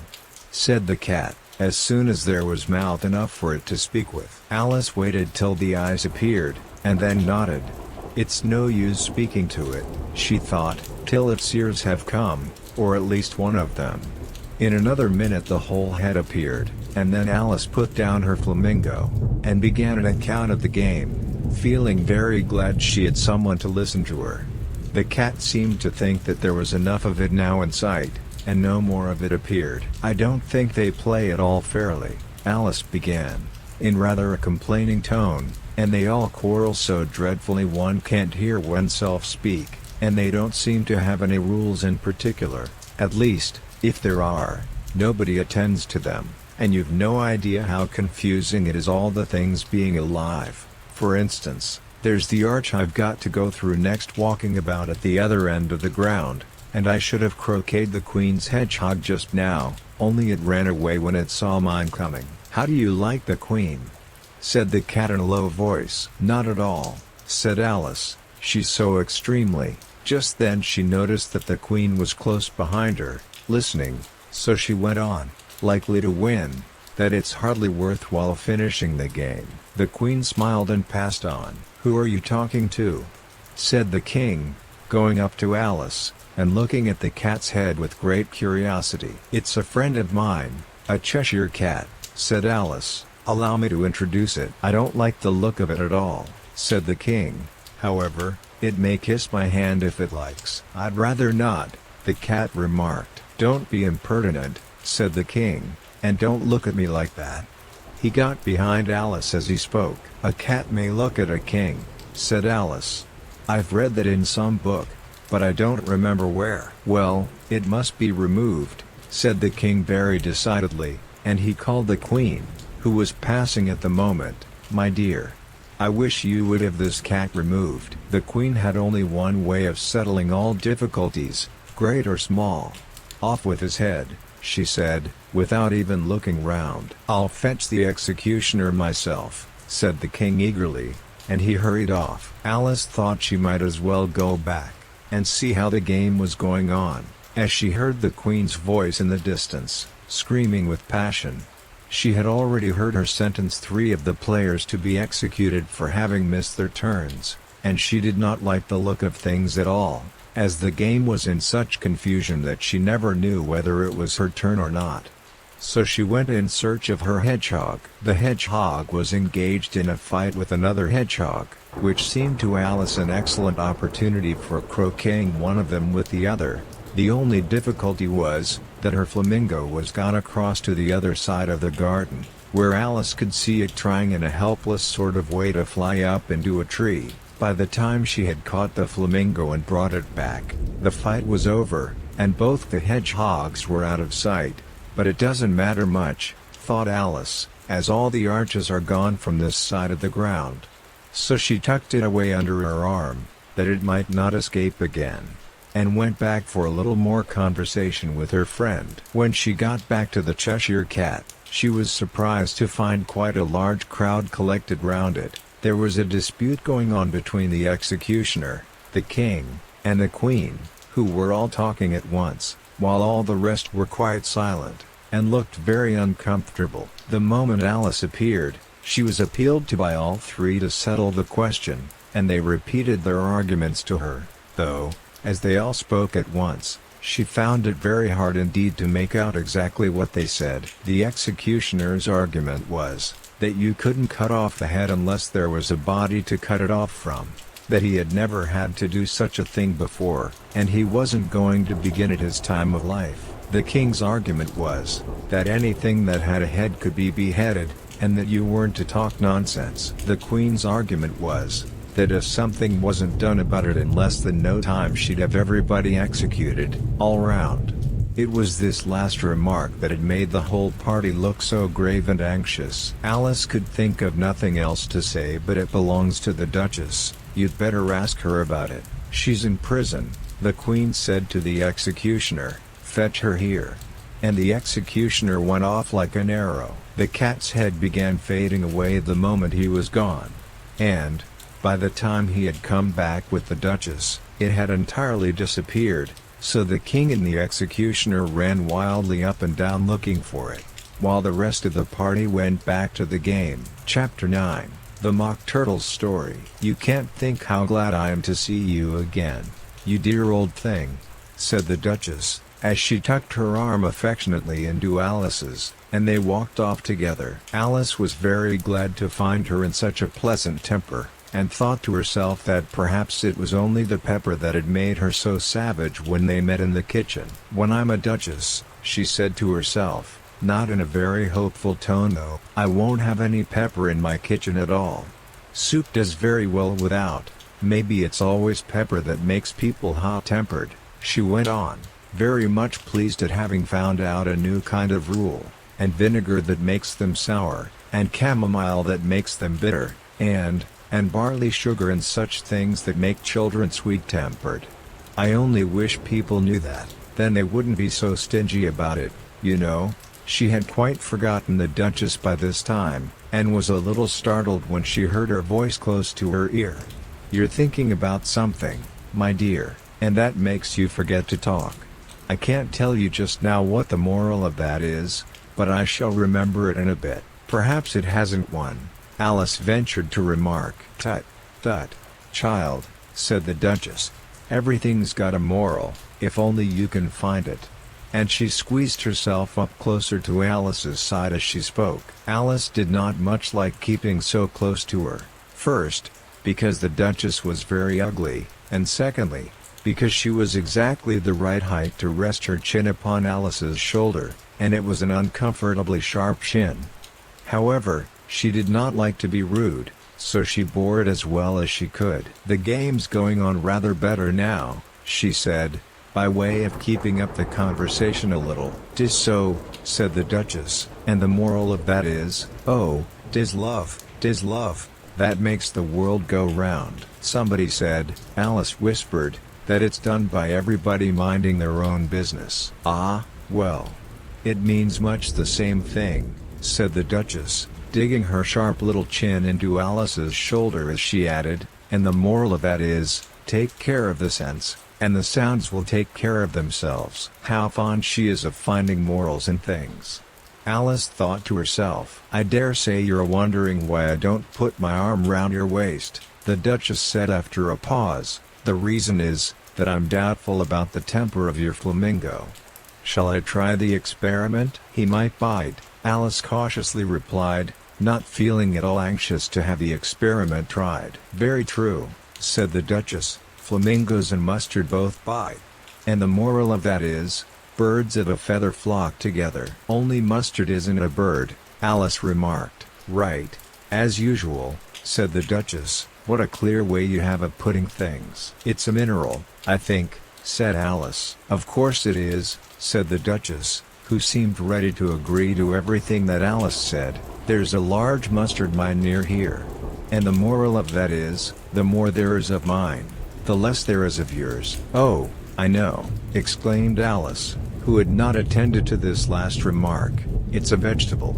It doesn't look like one, but it is. I quite agree with you, said the Duchess, and the moral of that is, be what you would seem to be, or if you'd like it put more simply, Never imagine yourself not to be otherwise than what it might appear to others, that what you were or might have been was not otherwise than what you had been would have appeared to them to be otherwise. I think I should understand that better, Alice said very politely, if I had it written down.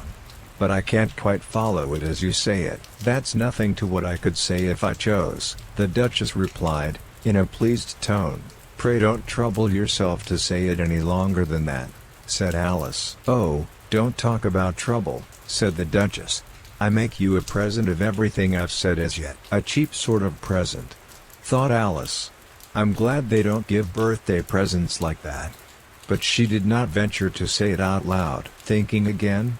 The Duchess asked, with another dig of her sharp little chin. I've a right to think, said Alice sharply, for she was beginning to feel a little worried. Just about as much right, said the Duchess, as pigs have to fly, and the But here, to Alice's great surprise, the Duchess's voice died away, even in the middle of her favorite word moral, and the arm that was linked into hers began to tremble. Alice looked up, and there stood the Queen in front of them, with her arms folded, frowning like a thunderstorm. A fine day, Your Majesty. The Duchess began in a low, weak voice. Now, I give you fair warning, shouted the Queen, stamping on the ground as she spoke, either you or your head must be off, and that in about half no time. Take your choice. The Duchess took her choice, and was gone in a moment. Let's go on with the game, the Queen said to Alice, and Alice was too much frightened to say a word, but slowly followed her back to the croquet ground. The other guests had taken advantage of the Queen's absence, and were resting in the shade. However, the moment they saw her, they hurried back to the game, the Queen merely remarking that a moment's delay would cost them their lives. All the time they were playing, the Queen never left off quarreling with the other players, and shouting off with his head, or off with her head.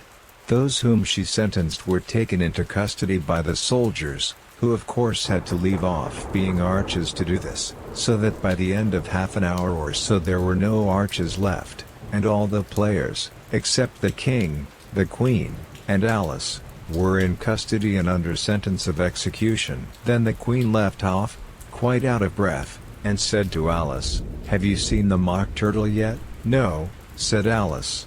"I don't even know what a mock turtle is." "It's the thing mock turtle soup is made from," said the Queen. "I never saw one, or heard of one," said Alice. "Come on, then," said the Queen, "and he shall tell you his history." As they walked off together, Alice heard the King say in a low voice, to the company generally, "You are all pardoned." "Come, that's a good thing," she said to herself, for she had felt quite unhappy at the number of executions the Queen had ordered. They very soon came upon a griffin, lying fast asleep in the sun. If you don't know what a griffin is, look at the picture. "Up, lazy thing," said the Queen, "and take this young lady to see the mock turtle, and to hear his history. I must go back and see after some executions I have ordered," and she walked off, leaving Alice alone with the griffin. Alice did not quite like the look of the creature, but on the whole she thought it would be quite as safe to stay with it as to go after that savage Queen, so she waited. The griffin sat up and rubbed its eyes, then it watched the Queen till she was out of sight, then it chuckled. "What fun," said the griffin, half to itself, half to Alice. "What is the fun?" said Alice. "Why, said the griffin. "It's all her fancy, that, they never executes nobody, you know. Come on." Everybody says come on. Here, thought Alice, as she went slowly after it, I never was so ordered about in all my life, never. They had not gone far before they saw the mock turtle in the distance, sitting sad and lonely on a little ledge of rock, and, as they came nearer, Alice could hear him sighing as if his heart would break. She pitied him deeply. "What is his sorrow?" she asked the griffin, and the griffin answered, very nearly in the same words as before, "It's all his fancy, that, he hasn't got no sorrow, you know. Come on." So they went up to the mock turtle, who looked at them with large eyes full of tears, but said nothing. "This here young lady," said the griffin, "she wants for to know your history, she do? I'll tell it her, said the Mock Turtle in a deep, hollow tone. Sit down, both of you, and don't speak a word till I've finished. So they sat down, and nobody spoke for some minutes. Alice thought to herself, I don't see how he can ever finish, if he doesn't begin. But she waited patiently. Once, said the Mock Turtle at last, with a deep sigh, I was a real turtle. These words were followed by a very long silence, broken only by an occasional exclamation of HJCKRRH from the Griffin, and the constant heavy sobbing of the Mock Turtle. Alice was very nearly getting up and saying, Thank you, sir, for your interesting story, but she could not help thinking there must be more to come, so she sat still and said nothing. When we were little, the Mock Turtle went on at last, more calmly, though still sobbing a little now and then, we went to school in the sea. The master was an old turtle. We used to call him Tortoise. Why did you call him Tortoise, if he wasn't one? Alice asked. We called him Tortoise because he taught us, said the Mock Turtle angrily.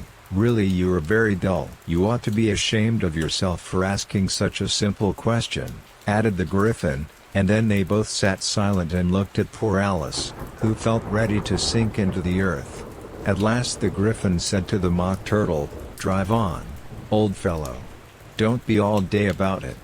And he went on in these words, Yes, we went to school in the sea, though you mayn't believe it. I never said I didn't, interrupted Alice. You did, said the Mock Turtle. Hold your tongue, added the Griffin, before Alice could speak again. The Mock Turtle went on, We had the best of educations. In fact, we went to school every day. I've been to a day school, too, said Alice. You needn't be so proud as all that. With extras? Asked the Mock Turtle a little anxiously. Yes, said Alice. We learned French and music. And washing? Said the Mock Turtle. Certainly not, said Alice indignantly. Ah.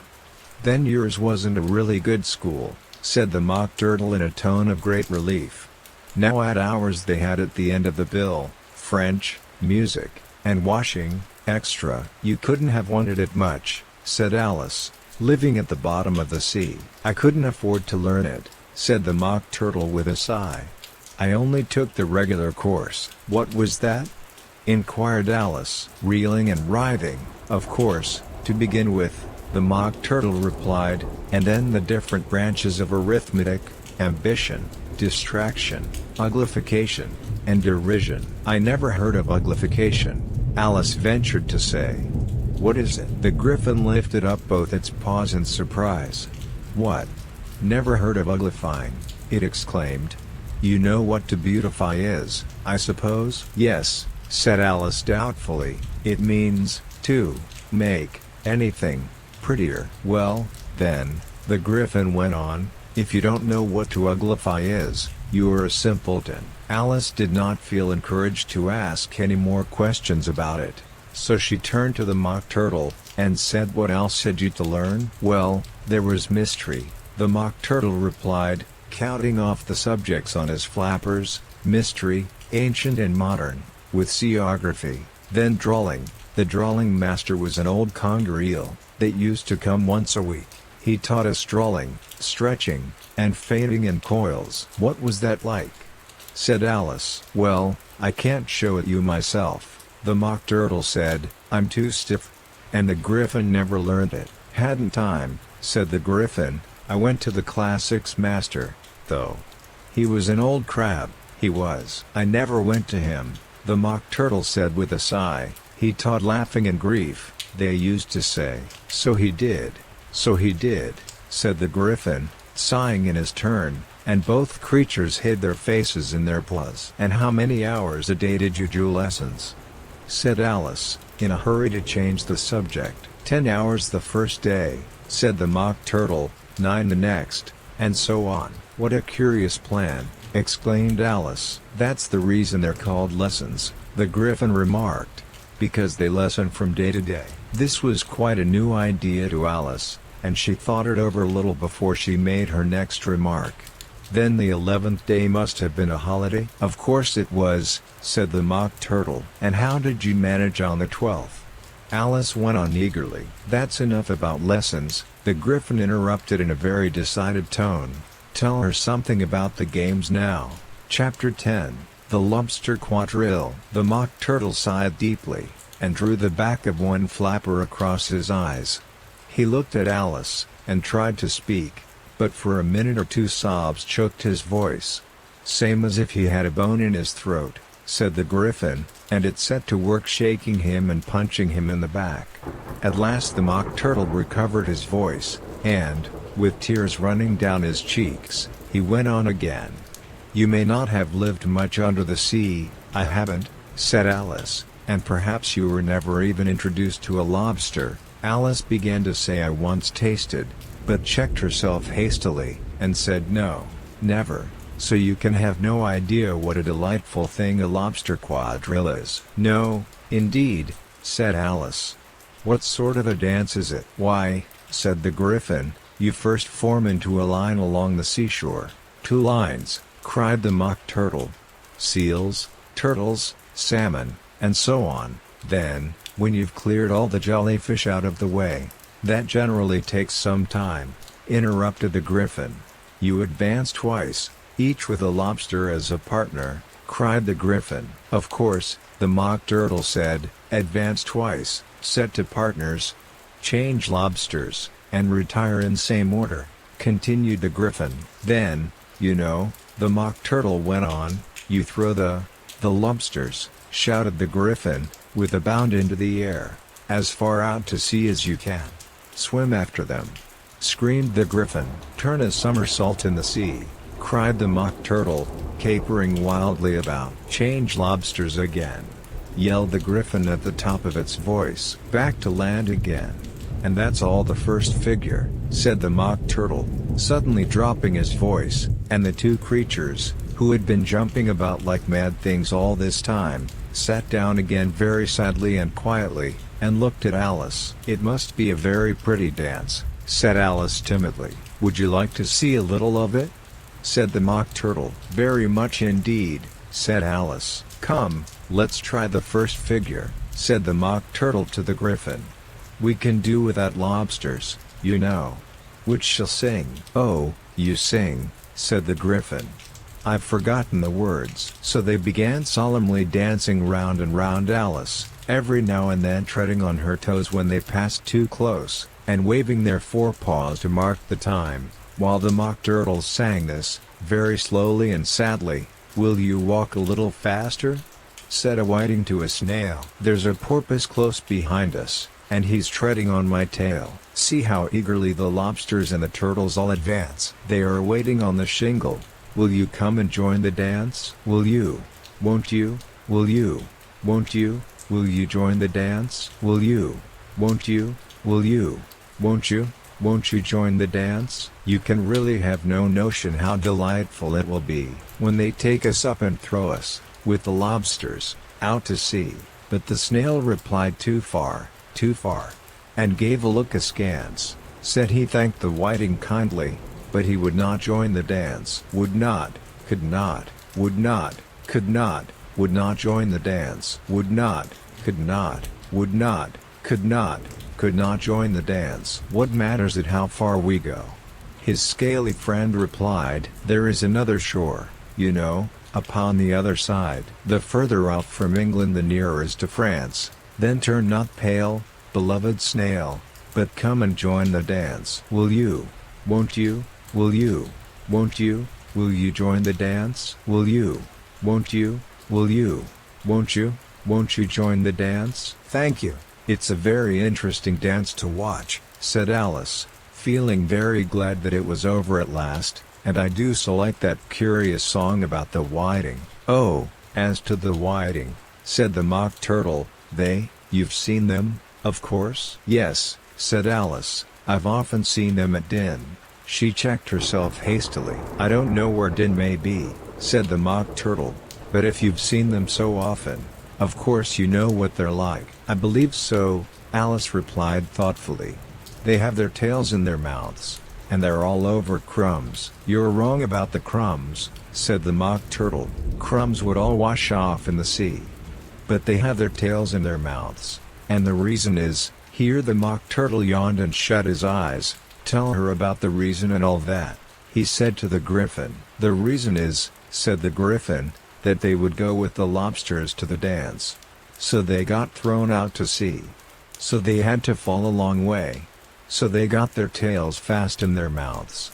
So they couldn't get them out again. That's all. Thank you, said Alice. It's very interesting. I never knew so much about a whiting before. I can tell you more than that, if you like, said the Griffin. Do you know why it's called a whiting? I never thought about it, said Alice. Why, it does the boots and shoes, the Griffin replied very solemnly. Alice was thoroughly puzzled. Does the boots and shoes? She repeated in a wondering tone. Why, what are your shoes done with? Said the Griffin. I mean, what makes them so shiny? Alice looked down at them, and considered a little before she gave her answer. They're done with blacking, I believe. Boots and shoes under the sea, the Griffin went on in a deep voice, are done with a whiting. Now you know. And what are they made of? Alice asked in a tone of great curiosity. Soles and deals, of course, the Griffin replied rather impatiently. Any shrimp could have told you that. If I'd been the whiting, said Alice, whose thoughts were still running on the song, I'd have said to the porpoise, keep back, please, we don't want you with us. They were obliged to have him with them. The Mock Turtle said, no wise fish would go anywhere without a porpoise. Wouldn't it really? Said Alice in a tone of great surprise. Of course not, said the Mock Turtle. Why, if a fish came to me, and told me he was going a journey, I should say with what porpoise. Don't you mean purpose? Said Alice. I mean what I say, the Mock Turtle replied in an offended tone.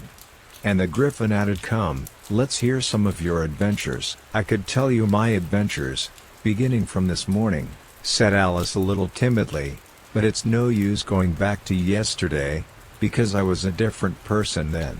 Explain all that, said the Mock Turtle. No, no. The adventures first, said the Griffin in an impatient tone. Explanations take such a dreadful time. So Alice began telling them her adventures from the time when she first saw the White Rabbit. She was a little nervous about it just at first. The two creatures got so close to her, one on each side, and opened their eyes and mouths so very wide, but she gained courage as she went on. Her listeners were perfectly quiet till she got to the part about her repeating your old Father William to the caterpillar, and the words all coming different, and then the Mock Turtle drew a long breath, and said that's very curious. It's all about as curious as it can be, said the Griffin. It all came different. The Mock Turtle repeated thoughtfully. I should like to hear her try and repeat something now. Tell her to begin. He looked at the Griffin as if he thought it had some kind of authority over Alice. Stand up and repeat is the voice of the sluggard, said the Griffin. How the creatures order one about, and make one repeat lessons. Thought Alice, I might as well be at school at once.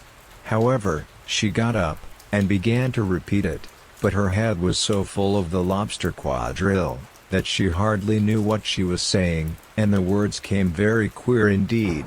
"'Tis the voice of the lobster," I heard him declare.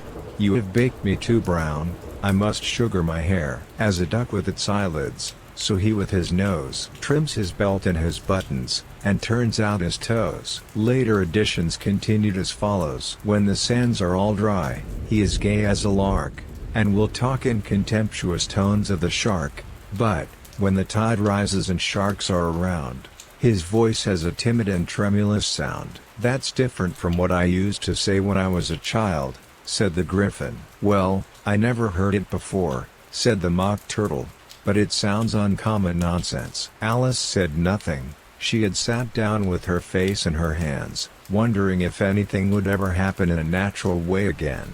"I should like to have it explained," said the Mock Turtle. "She can't explain it," said the Griffin hastily. "Go on with the next verse." "But about his toes?" the Mock Turtle persisted.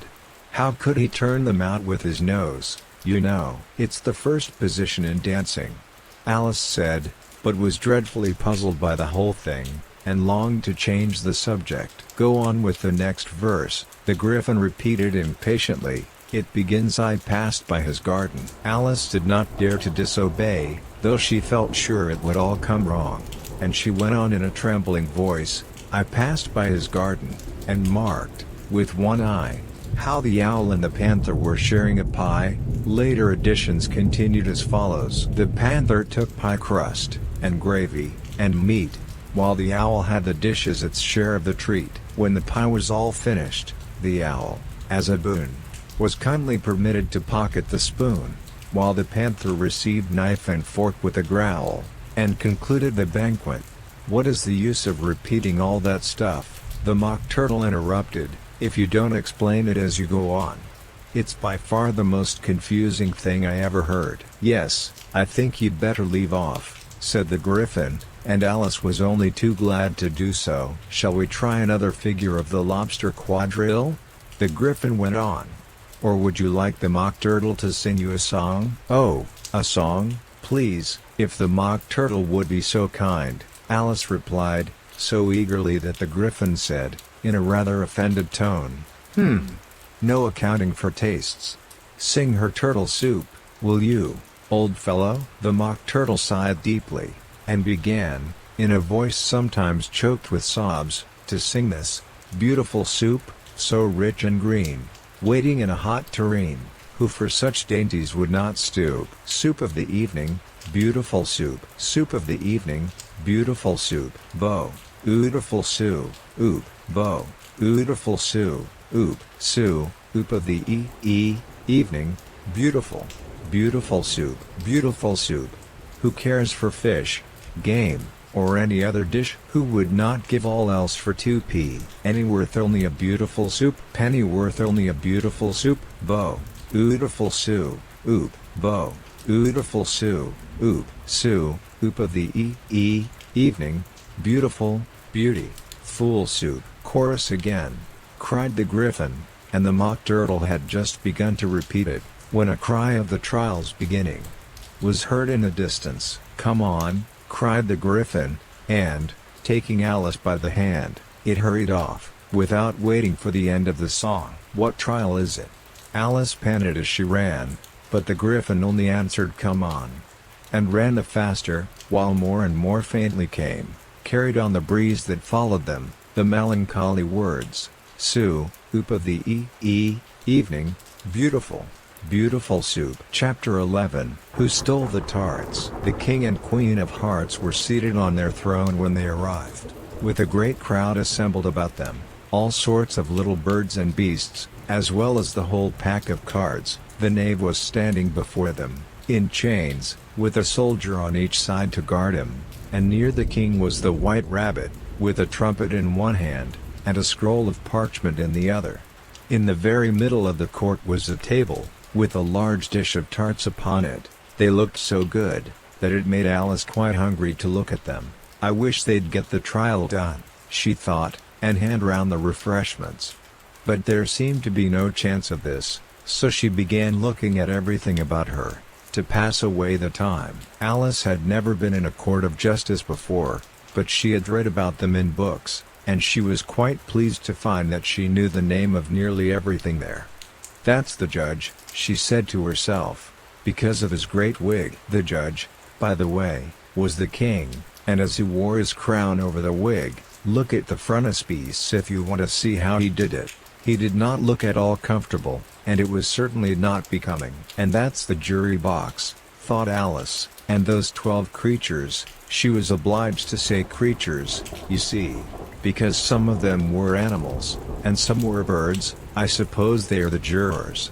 She said this last word 2 or 3 times over to herself, being rather proud of it, for she thought, and rightly too, that very few little girls of her age knew the meaning of it at all. However, jurymen would have done just as well. The 12 jurors were all writing very busily on slates. What are they doing? Alice whispered to the Griffin. They can't have anything to put down yet, before the trial's begun. They're putting down their names, the Griffin whispered in reply, for fear they should forget them before the end of the trial. Stupid things. Alice began in a loud, indignant voice, but she stopped hastily, for the White Rabbit cried out, Silence in the court. And the king put on his spectacles and looked anxiously round, to make out who was talking. Alice could see, as well as if she were looking over their shoulders, that all the jurors were writing down stupid things on their slates, and she could even make out that one of them didn't know how to spell stupid, and that he had to ask his neighbor to tell him. A nice muddle their slates'll be in before the trial's over, thought Alice. One of the jurors had a pencil that squeaked. This, of course, Alice could not stand, and she went round the court and got behind him, and very soon found an opportunity of taking it away. She did it so quickly that the poor little juror, it was Bill, the lizard, could not make out at all what had become of it, so, after hunting all about for it, he was obliged to write with one finger for the rest of the day, and this was of very little use, as it left no mark on the slate. "Harold, read the accusation," said the king. On this the White Rabbit blew 3 blasts on the trumpet, and then unrolled the parchment scroll, and read as follows: "The Queen of Hearts, she made some tarts, all on a summer day. The Knave of Hearts, he stole those tarts, and took them quite away. Consider your verdict," the king said to the jury. "Not yet, not yet," the rabbit hastily interrupted. "There's a great deal to come before that. Call the first witness," said the king, and the White Rabbit blew 3 blasts on the trumpet, and called out, "First witness." The first witness was the Hatter. He came in with a teacup in one hand and a piece of bread and butter in the other. "I beg pardon, Your Majesty," he began, "for bringing these in, but I hadn't quite finished my tea when I was sent for." "You ought to have finished," said the king. "When did you begin?" The Hatter looked at the March Hare, who had followed him into the court, arm in arm with the Dormouse.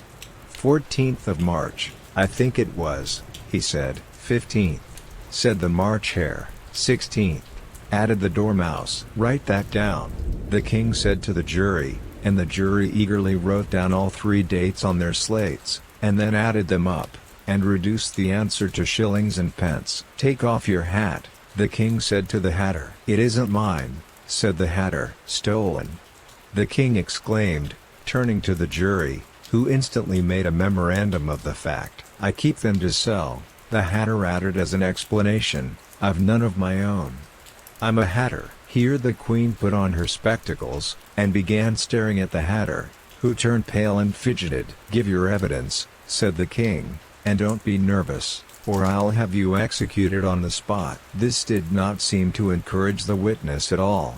He kept shifting from one foot to the other, looking uneasily at the Queen, and in his confusion he bit a large piece out of his teacup instead of the bread and butter. Just at this moment Alice felt a very curious sensation, which puzzled her a good deal until she made out what it was. She was beginning to grow larger again, and she thought at first she would get up and leave the court, but on second thoughts she decided to remain where she was as long as there was room for her. "I wish you wouldn't squeeze so," said the Dormouse, who was sitting next to her. "I can hardly breathe." "I can't help it," said Alice very meekly. "I'm growing." "You've no right to grow here," said the Dormouse. "Don't talk nonsense," said Alice more boldly. "You know you're growing too." "Yes, but I grow at a reasonable pace," said the Dormouse, "not in that ridiculous fashion." And he got up very sulkily and crossed over to the other side of the court. All this time the Queen had never left off staring at the Hatter, and, just as the Dormouse crossed the court, she said to one of the officers of the court, "Bring me the list of the singers in the last concert." On which the wretched Hatter trembled so, that he shook both his shoes off. "Give your evidence," the king repeated angrily, "or I'll have you executed, whether you're nervous or not." "I'm a poor man, Your Majesty," the Hatter began, in a trembling voice, "and I hadn't begun my tea, not above a week or so, and what with the bread and butter getting so thin, and the twinkling of the tea." "The twinkling of the what?" said the king. "It began with the tea," the Hatter replied. "Of course twinkling begins with a T," said the king sharply. "Do you take me for a dunce? Go on." "I'm a poor man," the Hatter went on, "and most things twinkled after that." Only the March Hare said, "I didn't." The March Hare interrupted in a great hurry. "You did," said the Hatter. "I deny it," said the March Hare. "He denies it," said the king. "Leave out that part." "Well, at any rate," the Dormouse said. The Hatter went on, looking anxiously round to see if he would deny it too. But the Dormouse denied nothing, being fast asleep. "After that," continued the Hatter, "I cut some more bread and butter." "But what did the Dormouse say?" one of the jury asked. "That I can't remember," said the Hatter. "You must remember," remarked the king, "or I'll have you executed." The miserable Hatter dropped his teacup and bread and butter, and went down on one knee. "I'm a poor man, your majesty," he began. "You're a very poor speaker," said the king. Here one of the guinea pigs cheered, and was immediately suppressed by the officers of the court. As that is rather a hard word, I will just explain to you how it was done. They had a large canvas bag, which tied up at the mouth with strings. Into this they slipped the guinea pig, head first, and then sat upon it. "I'm glad I've seen that done," thought Alice. "I've so often read in the newspapers, at the end of trials, there was some attempts at applause, which was immediately suppressed by the officers of the court, and I never understood what it meant till now." "If that's all you know about it, you may stand down," continued the king. "I can't go no lower," said the Hatter. "I'm on the floor, as it is." "Then you may sit down," the king replied. Here the other guinea pig cheered, and was suppressed. "Come, that finished the guinea pigs," thought Alice.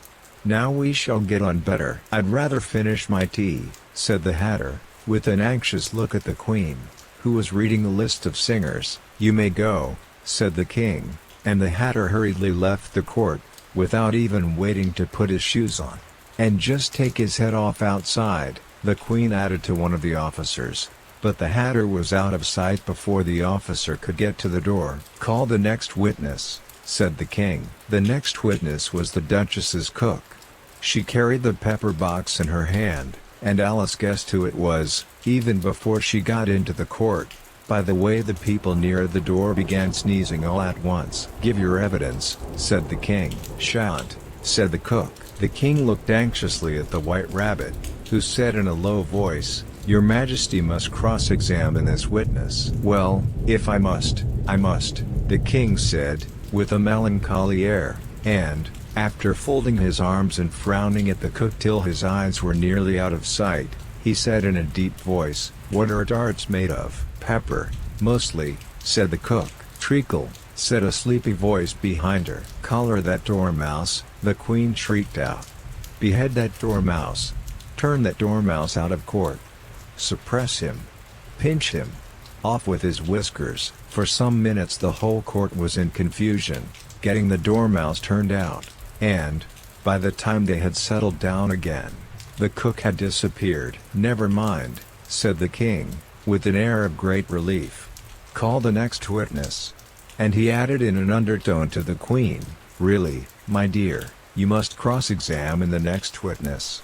It quite makes my forehead ache." Alice watched the White Rabbit as he fumbled over the list, feeling very curious to see what the next witness would be like, "for they haven't got much evidence yet," she said to herself.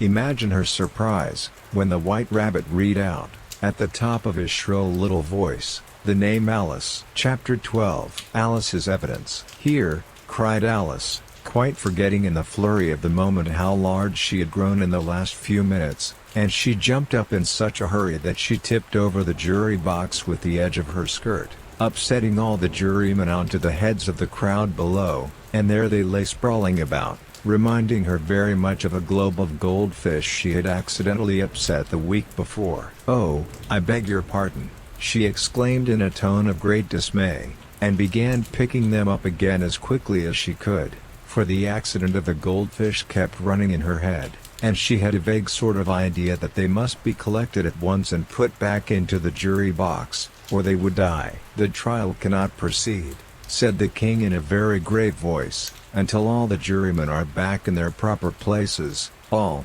he repeated with great emphasis, looking hard at Alice as he said so. Alice looked at the jury box, and saw that, in her haste, she had put the lizard in head downwards, and the poor little thing was waving its tail about in a melancholy way, being quite unable to move. She soon got it out again. And put it right. Not that it signifies much, she said to herself. I should think it would be quite as much use in the trial one way up as the other. As soon as the jury had a little recovered from the shock of being upset, and their slates and pencils had been found and handed back to them, they set to work very diligently to write out a history of the accident, all except the lizard, who seemed too much overcome to do anything but sit with its mouth open, gazing up into the roof of the court. What do you know about this business? The king said to Alice. Nothing, said Alice. Nothing whatever? Persisted the king. Nothing whatever, said Alice. That's very important, the king said, turning to the jury. They were just beginning to write this down on their slates, when the White Rabbit interrupted. Unimportant, Your Majesty means, of course, he said in a very respectful tone, but frowning and making faces at him as he spoke. Unimportant, of course, I meant, the king hastily said, and went on to himself in an undertone. Important, unimportant, unimportant, important, as if he were trying which word sounded best. Some of the jury wrote it down important, and some unimportant. Alice could see this, as she was near enough to look over their slates, but it doesn't matter a bit, she thought to herself. At this moment the king, who had been for some time busily writing in his notebook, cackled out silence, and read out from his book, Rule 42. All persons more than a mile high to leave the court. Everybody looked at Alice. I'm not a mile high, said Alice. You are, said the king. Nearly 2 miles high, added the queen. Well, I shan't go, at any rate, said Alice. Besides, that's not a regular rule. You invented it just now. It's the oldest rule in the book, said the king. Then it ought to be number 1, said Alice. The king turned pale, and shut his notebook hastily. Consider your verdict, he said to the jury, in a low, trembling voice. There's more evidence to come yet, please your majesty, said the White Rabbit, jumping up in a great hurry. This paper has just been picked up. What's in it? Said the queen. I haven't opened it yet, said the White Rabbit, but it seems to be a letter, written by the prisoner to somebody. It must have been that, said the king, unless it was written to nobody, which isn't usual, you know. Who is it directed to? Said one of the jurymen. It isn't directed at all, said the White Rabbit. In fact, there's nothing written on the outside. He unfolded the paper as he spoke, and added, it isn't a letter, after all, it's a set of verses. Are they in the prisoner's handwriting?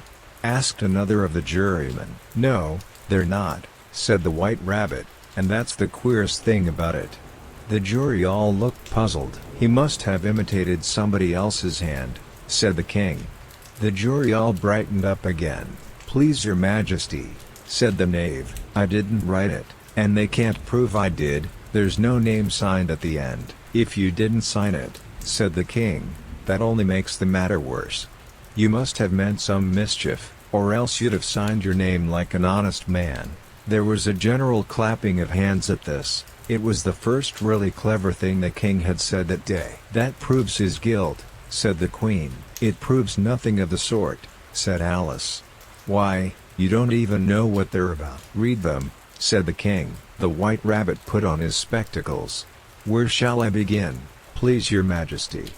He asked. Begin at the beginning, the king said gravely, and go on till you come to the end, then stop. These were the verses the White Rabbit read.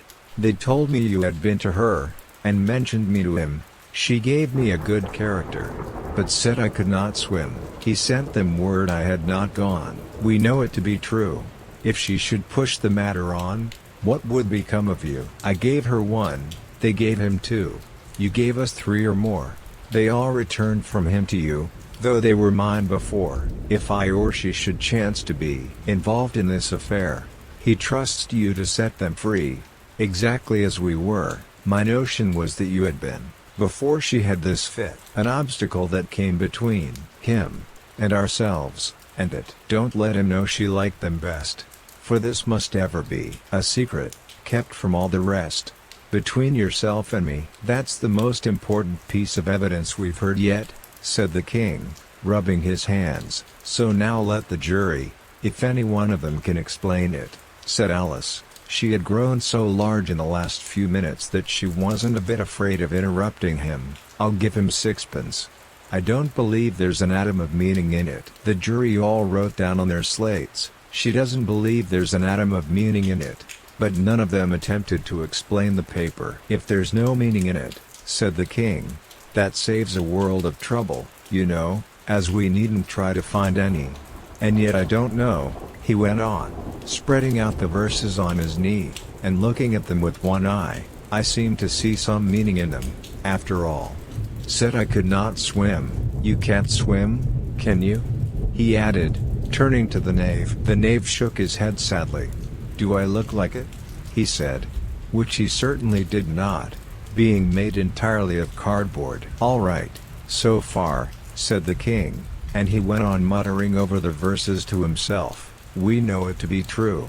That's the jury. Of course, I gave her one. They gave him two. Why, that must be what he did with the tarts, you know. But, it goes on, they all returned from him to you," said Alice. "Why, there they are," said the king triumphantly, pointing to the tarts on the table. "Nothing can be clearer than that. Then again, before she had this fit, you never had fits, my dear, I think?" he said to the queen. "Never," said the queen furiously, throwing an inkstand at the lizard as she spoke. The unfortunate little Bill had left off writing on his slate with one finger, as he found it made no mark. But he now hastily began again, using the ink that was trickling down his face, as long as it lasted. "Then the words don't fit you," said the king, looking round the court with a smile. There was a dead silence. "It's a pun," the king added in an offended tone, and everybody laughed. "Let the jury consider their verdict," the king said, for about the 20th time that day. "No, no," said the queen. "Sentence first, verdict afterwards." "Stuff and nonsense," said Alice loudly.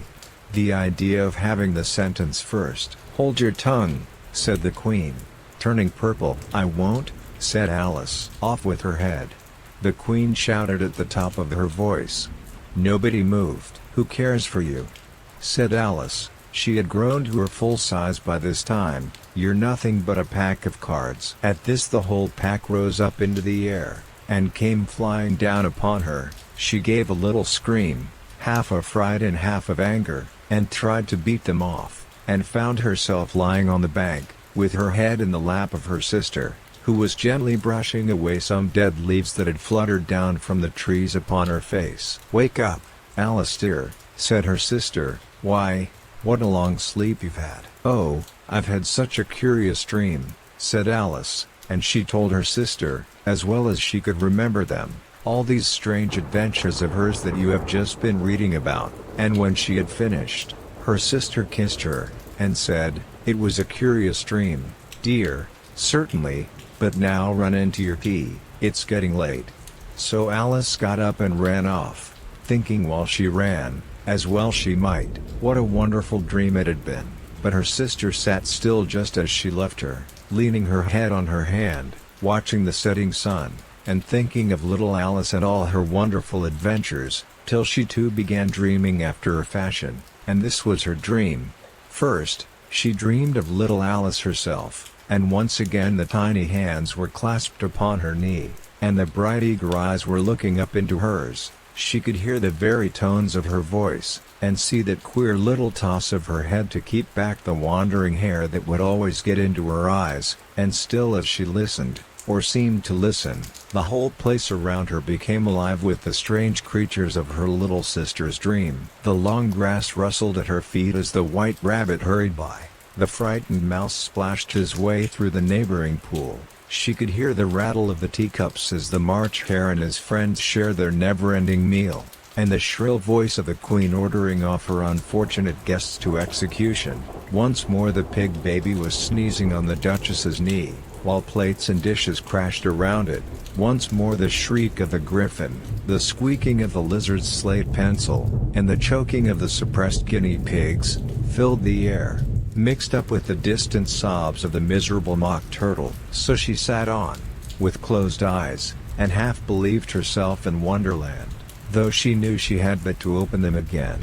And all would change to dull reality. The grass would be only rustling in the wind, and the pool rippling to the waving of the reeds. The rattling teacups would change to tinkling sheep bells, and the queen's shrill cries to the voice of the shepherd boy, and the sneeze of the baby, the shriek of the griffin, and all the other queer noises, would change, she knew, to the confused clamor of the busy farmyard, while the lowing of the cattle in the distance would take the place of the mock turtle's heavy sobs. Lastly, she pictured to herself how this same little sister of hers would, in the after-time, be herself a grown woman, and how she would keep, through all her riper years, the simple and loving heart of her childhood, and how she would gather about her other little children, and make their eyes bright and eager with many a strange tale, perhaps even with the dream of Wonderland of long ago, and how she would feel with all their simple sorrows, and find a pleasure in all their simple joys, remembering her own child life, and the happy summer days. The end.